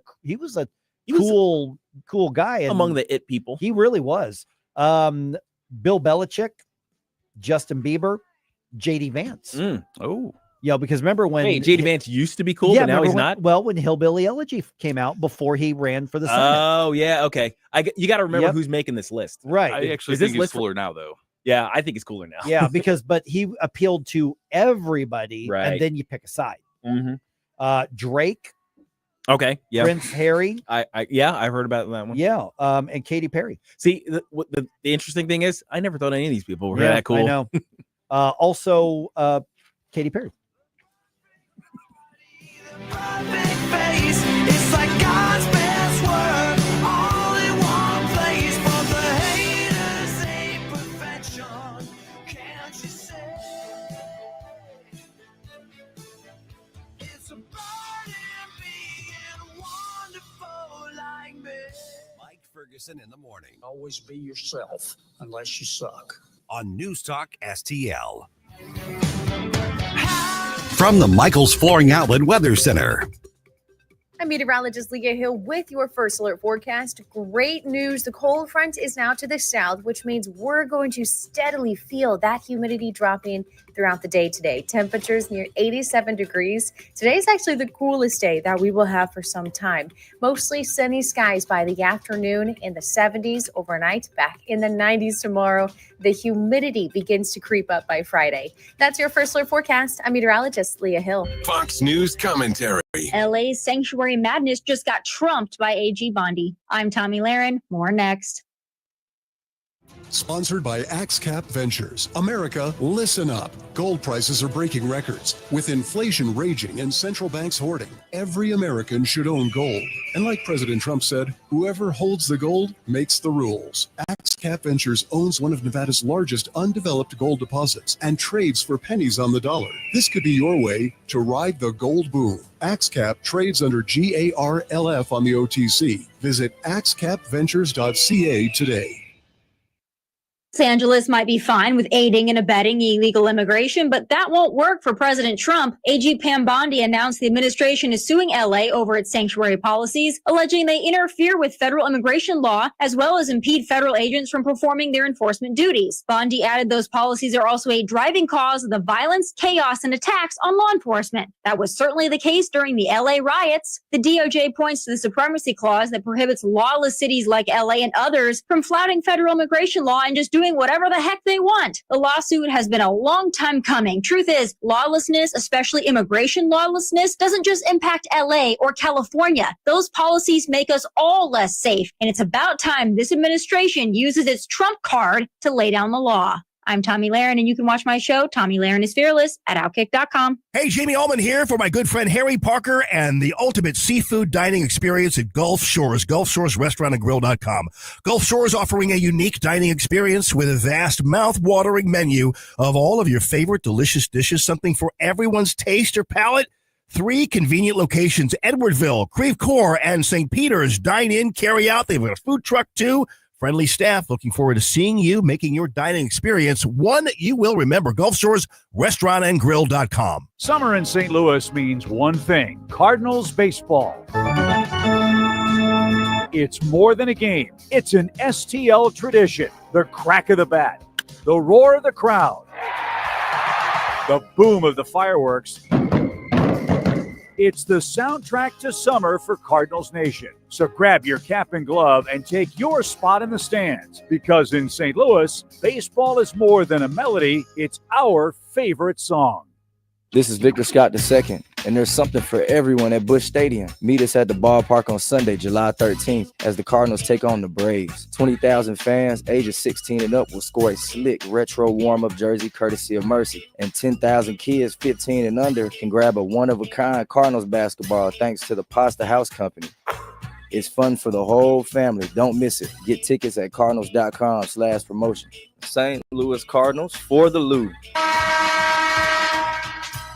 What happens next? For 40 years, Iran has been saying death to America, death to Israel. They have been killing our people. Happens right here. We've gone a long way to erasing this horrible threat. 101.9 and 94.1 News Talk STL.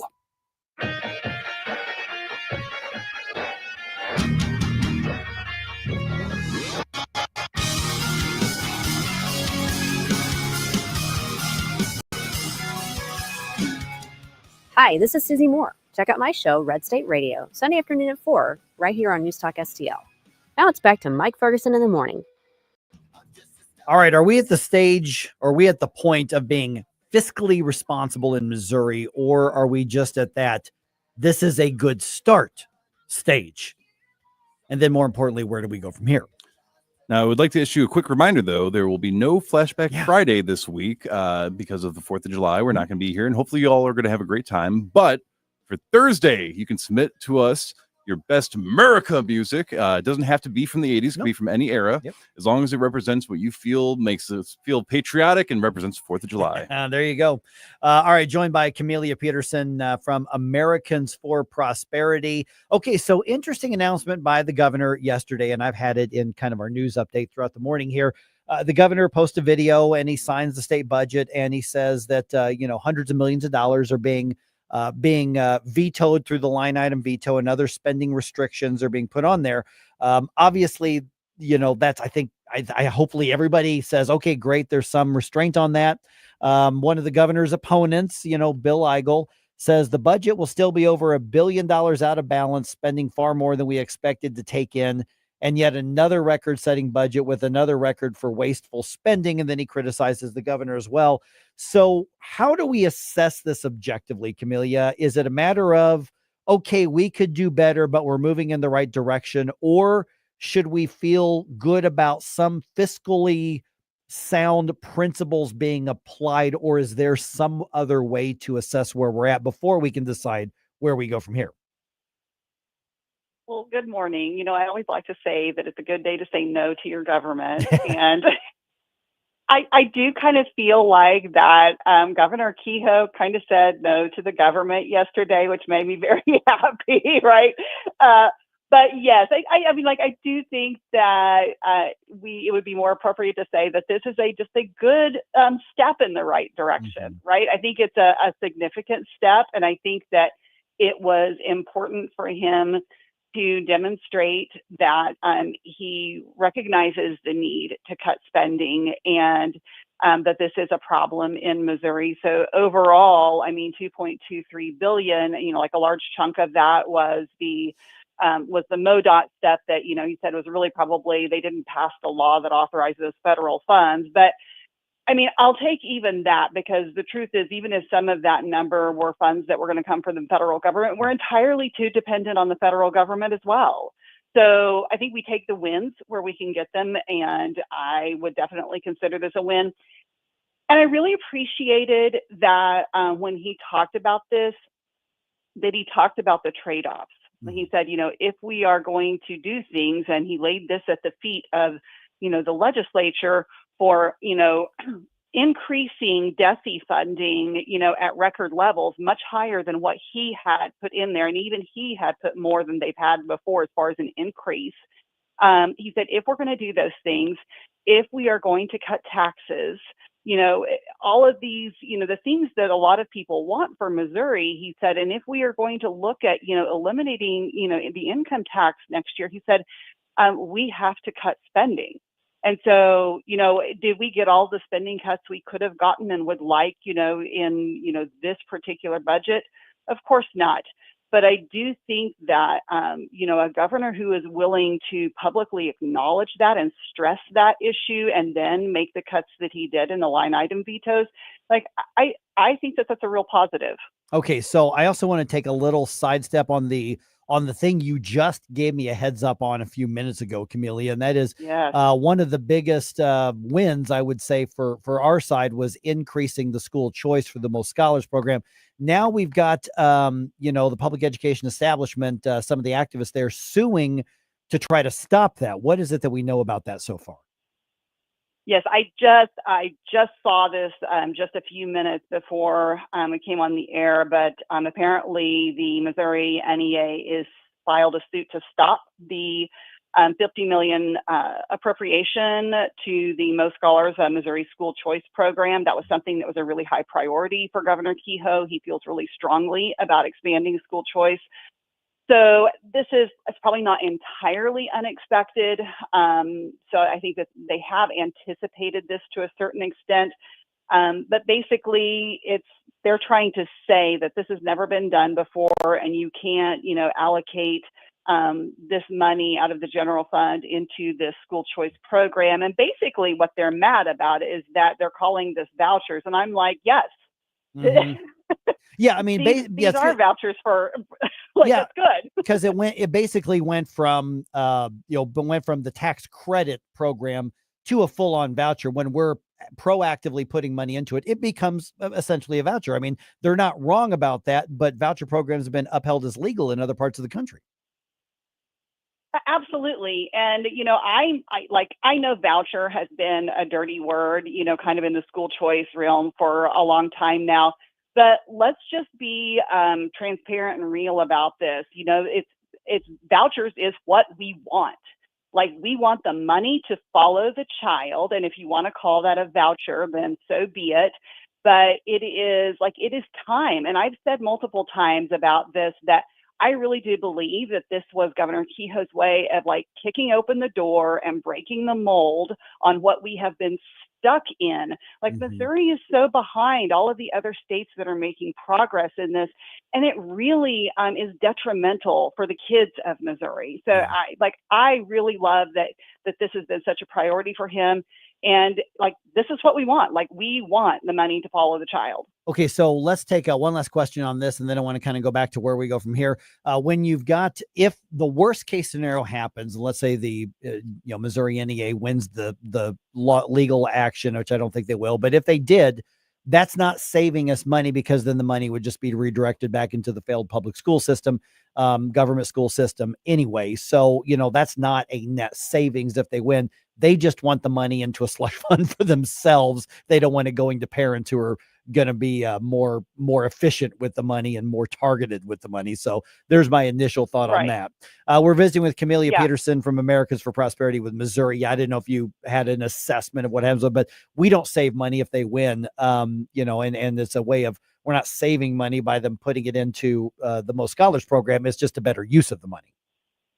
Right. Well, and they literally say, their quote is that it's a scheme to divert general revenues to what are essentially vouchers for the payment of private school tuition for elementary and secondary school students. Well, yes, it is. How dare you spend the money and give it to somebody else? Don't you know we have a monopoly? We want a monopoly. Yeah, that's where it is. Right. Okay, so it's also maybe it's just the optics, but it's also not a great look that, not that long after the legislature was convened in order to put together a corporate welfare package worth about $2 billion and offer it up to billionaire owners of sports teams, that we're suddenly now saying we've got to be really fiscally responsible and cuts, and we got to watch our spending right after people are still pretty ticked off. Many people are still ticked off about, that kind of corporate welfare. So I mean, basically two things can be true at the same time. That was a debacle of a special session, and the governor's making some good points now, but the governor was the driving force behind all the corporate welfare.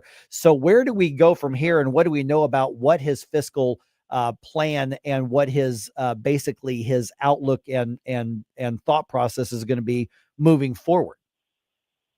So I think that there is a lot of we've talked about this before, I can acknowledge the reality of the dilemma that the governor was in when it comes to the stadium subsidy issue. And I actually and I don't like it at all, but I also think that it probably could have been much worse than what it was, because we've seen that happen across the country many times. And so it probably was not so good enough that, both teams were griping about it. And now, Kansas Royals may not even, but aside from that, I think that, where we are now, I do think that Kehoe is looking forward, and he has reaffirmed multiple times recently that he's committed to prioritizing. Number one priority for the next legislative session is eliminating the income tax. I think the details of what that look like are still a little bit up in the air, because it's not going to happen overnight. It may take a few, maybe take a few year phase out, but I don't think it's going to be a long phase out, right? Because he knows that that's not what's going to work.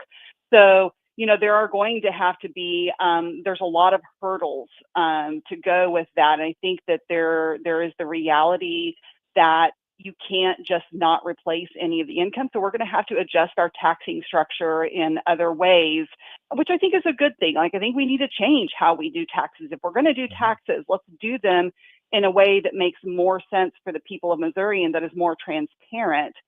So I'm hoping, and this is one of my goals personally in my role for AFP, that we will see legislation that really targets more waste in our government and spending, because I know people think, it's a little bit here and it's a little bit there, but those little things that are sitting there on the books, really inflating and growing the number of what the bottom line looks like, it's important to cut all that stuff out, because it adds up, and we really need to look for ways to do that if we're talking, because especially we have to have our ducks in a row at the state level, because we have so little control over what goes on at the federal level, and we need to have our economy in line here. Yeah, maybe because, what's one thing to shift how we tax away from income tax and onto whether it's, consumption and sales taxes, away from property taxes onto what, and that's all, that's a fair debate. I want to see the income tax, eliminated. I want to see property taxes addressed with,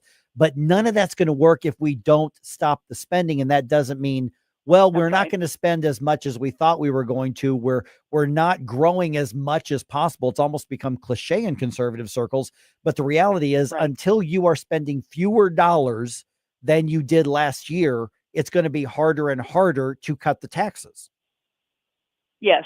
And, I think one of my favorite, with our previous budget chair, Cody Smith, one of my favorite quotes ever from, I think it was Peter Meredith, when he was still in office on the Democrat side, was that he said that one thing you knew about Cody Smith is that we could have a surplus or, extra money, and he would still be determined to spend less, something that's paraphrasing. But I was like, yes, that is what we want. I think Dirk Deaton in the House is cut out of that same cloth. So we will definitely keep trying, but you're 100% right. Like, cutting spending is where it has to happen. Yeah, and it has to be a real cut as well. So we Yes. know there are lawmakers who buy into that, but they're going to have to be able to get through the meat grinder of what happens in Jeff City. And at least we have time to now, between now and the next legislative session, to work up and hopefully have that plan. I suspect that there's probably a lot of those conversations happening right now, Camelia, and I wouldn't frankly be surprised if you and your colleagues aren't involved in them. Absolutely. Yep. No, that's like top of my mind, takes up a lot of my time right now. And I will say, in that vein, like, I would love for people to be involved and pay attention, because there is a special, like, I know property taxes and how we deal with that is a big deal. What we've seen with state tax commission and their role in that, there's a lot of things that need to be dealt with. And there is a special interim committee on property tax reform that is starting to meet right now. Like, all of their information is on there, and people are welcome to reach out if you want me to help you get plugged into, like, keeping up with that, because they will be going around the state, and they want input from people. They want to hear from you about what we need to address with this, how we can make it better. Because I think that's the question, because this committee has been given wide latitude for how to deal with the property tax issue, because they'll be having a special session about it during veto session in September. All right. And people want to connect with you to take you up on that offer right there. What's the way to do it, Camelia? Best way to do it is on social media, AFP Missouri. I see all of that. So if you flag me on there and say, hey, I want to know about what you said, I'll get in touch with you. Also, go to afpmissouri.com, and you can kind of see what all we have going on there as well. All right, Camelia, we'll talk to you again soon. Thanks so much. Have a great day, everyone. All right, 314-912-1019. See, the thing is that so much of that work that happens during the legislative session, the groundwork is being laid quietly now. And then we have the knockdown drag out between January and May. But the lawmakers are working on their stuff right now. So these conversations that are happening right now, there may not necessarily be front and center in the public eye, but there's work being done on it. And the good guys are working on it already too. I am just a man, not superhuman. I'm not superhuman. Someone save me from the hate. It's just another war. Just another family war. Springtime in St. Louis means one thing. That's right. Golf is back, baby. Sugar Creek Golf Course is located in High Ridge, just 10 minutes from 270 and Gravois. To book your tee time or to learn more about the special event and banquet facilities, simply visit sugarcreekgolfcourse.com. Some things never go out of style, like standing for the national anthem, barbecue at the family picnic, and fireworks on the 4th. This Friday, 4th of July. Let's celebrate our freedoms. God bless America. From your local American favorites, M&T Farms Cool Cow Cheese, Lee May Concrete Block, Gerald Cafe, Hometown Market, and News Talk STL. If you're worried about losing your health insurance through Medicaid, we have great news for you. New government regulations have expanded the Affordable Care Act. And now you may qualify to get health insurance for you and your family through the Affordable Care Act. Call now to learn if you qualify. We know the healthcare regulations regarding Medicaid, and we've helped thousands of people find quality, affordable health insurance. Plus, all our research is free to you. So call us. With just one call, we'll shop from hundreds of different insurance companies to find you the right affordable health insurance plan. So if you're worried about losing your Medicaid insurance, call right now. Speak with a licensed agent and find how you may qualify for a new health insurance plan. 800-479-0931. 800-479-0931. 800-479-0931. That's 800-479-0931. Paid for by the Health Insurance Hotline. Tim Jones and Chris Arps in the afternoon. The tornado back in May destroyed schools in North City. Susan Pendergrass of Show Me Institute will tell us the plan for all these students in the upcoming school year. Tim Jones and Chris Arps. Weekdays at 4 on News Talk STL.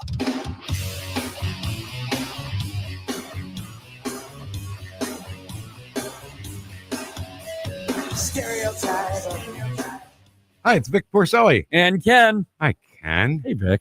Ken and I are on every Monday through Friday here on News Talk STL. Right now, you're listening to Mike Ferguson in the morning on 1019 and 94.1 News Talk STL. Whoosh, my morning people. Okay, so we're going into the 24th hour now. I think we're in the 24th hour now of the so-called votorama in the U.S. Senate. Basically, it's all a big hot mess. Yeah. Is what's happening. And you said, you were just telling me a second ago, somebody was asking on social media, why can't they just do all these things as an individual bill? Which I think a lot of us they could, but they won't. Yeah, one that they probably could, and two, I think that's a lot how a lot of people are thinking about these omnibus bills and these giant bills is, there are things in there that we clearly should all want, and there are things in there that's like, why the heck did this get attached to that? Why can't they just go through and do it one at a time? Right. But you might have a better explanation for why that's not the case. Yeah, I mean, this is basically for lack of a better term, the art of politics. My thing in my district isn't going to be something I can get everybody to support as a separate bill, but that guy over there needs something that's in the same situation. And if I trade my thing for his thing, I'll back your thing. If you back my thing, we can get added to this other thing that nobody's going to pay attention to. And then I get it delivered for my constituents. So think of it this way as Congress being 535 people walking around with one hand on their wallet and the other hand trying to get into everybody else's wallet. And that's essentially what we have. And right now, it would be more transparent and honest if all of these amendments were separate bills. However, they're all being put onto this reconciliation spending plan, hence the chaos that we have right now. And don't get me wrong, chaos is the tactic. And that is a tactic of the Democrats being the minority party. And if the Republicans were the minority party, they would probably be trying to do chaos as a tactic. And we would probably be trying to cheer them on in order to stop what the other side's doing. The other part is the deep state, the administrative state. They know that the better the chaos, the more the chaos, the better the chance they have of putting something in that's unknown and slides through the process that doesn't get noticed, doesn't get vetted, doesn't get scored, doesn't get picked up on the media. And then it gets signed into law. And then somebody reads it and goes, wait a minute, how did this get through? And we're mad at the politicians who passed it because they never saw it. Now it's their responsibility to see it, but that's part of chaos as a tactic. And that's how we're governing right now. And of course, that leads into the other issue. It's when we have things that we desperately want, a lot of the 2A stuff that we wanted, right. And cutting the illegals off Medicaid, is that which failed, by the way. Failed. So illegal aliens are still going to be eligible for Medicaid under the way this bill is right now, because of the fact that it's the idea is, well, we can drop this stuff if it means getting all this other stuff passed through, and that's sort of my fear, and I think probably a lot of people's fears is that it's going to only be the things that we don't really want to be left in the bill that are going to be left in the bill, because we're going to negotiate and cut out the stuff that we actually should. And it shouldn't just be right and left, whatever. It should be, these are American things. Right. And so the other aspect of this is that the Republicans are rushing to meet the president's deadline. Now, the deadline is not a legal deadline. It is an arbitrary symbolic date that the president said, I want this by this date. So a couple of things here. One, Congress needs to remember the president is not your boss. These are separate branches of government, in theory, separate and co-equal. Yeah. In theory. Now, that's not really how our politics has evolved over the years, practically. But the president doesn't run Congress, although right now the Republicans are acting like he does. Yes. So even if you agree with the goal, the smart thing to do would be say, all right, instead of this falling apart, we should all be able to agree that illegal aliens should not get Medicaid. Absolutely. You would think. And that failed. So at some point, Republicans need to either say, in Congress, need to say, Mr. President, we're not going to make your July 4th deadline. That doesn't change anything. We can still get this to you, but it's not going to be by July 4th. We are going to intentionally step back, go home for the holiday week. We'll have something to you, and we'll try for something by the end of the month when we can do it with a little more order and know what we're passing. Or, as Gabe said a little bit earlier, the president could exercise some tremendous leadership and say, you guys are a mess. Let's reset. Now let's set a goal of July 31st. The important thing is these tax cuts have to be made permanent by the end of the year. But in order to not risk that getting caught up in chaos at the end of the year, let's get this done by the end of July. And, listen, he's rolled back deadlines on tariffs, on TikTok. It's not like he hasn't done this in other things. Yes. So this would not be out of the ordinary, even though he put his foot down and slammed his fist down and said, I want this by then. The Senate, the House, they don't work for the president, regardless of the party. Is he the de facto leader of the party? Absolutely. That doesn't mean that he's the boss. And he shouldn't be. Yeah. They should be working with each other. He's setting the tone. He's setting the agenda. No issue with that whatsoever. But as far as micromanaging where, when, and how it all gets done, that's what the senators are elected to do. And so that's where we need to go from here to say, we're the leading nation in this world. Let's govern like it, because right now, the more the chaos, the more the confusion, the more people don't vet what's being thrown in there, the better the chance of something bad happening. So let's use our heads here. Yes. All right. Vic Porcelli coming your way here in just about 5 minutes on 1019-94.1 News Talk STL. Let's go ahead and get you the news update, the information segment with an update on what's happening in Washington, D.C. in about 30 seconds.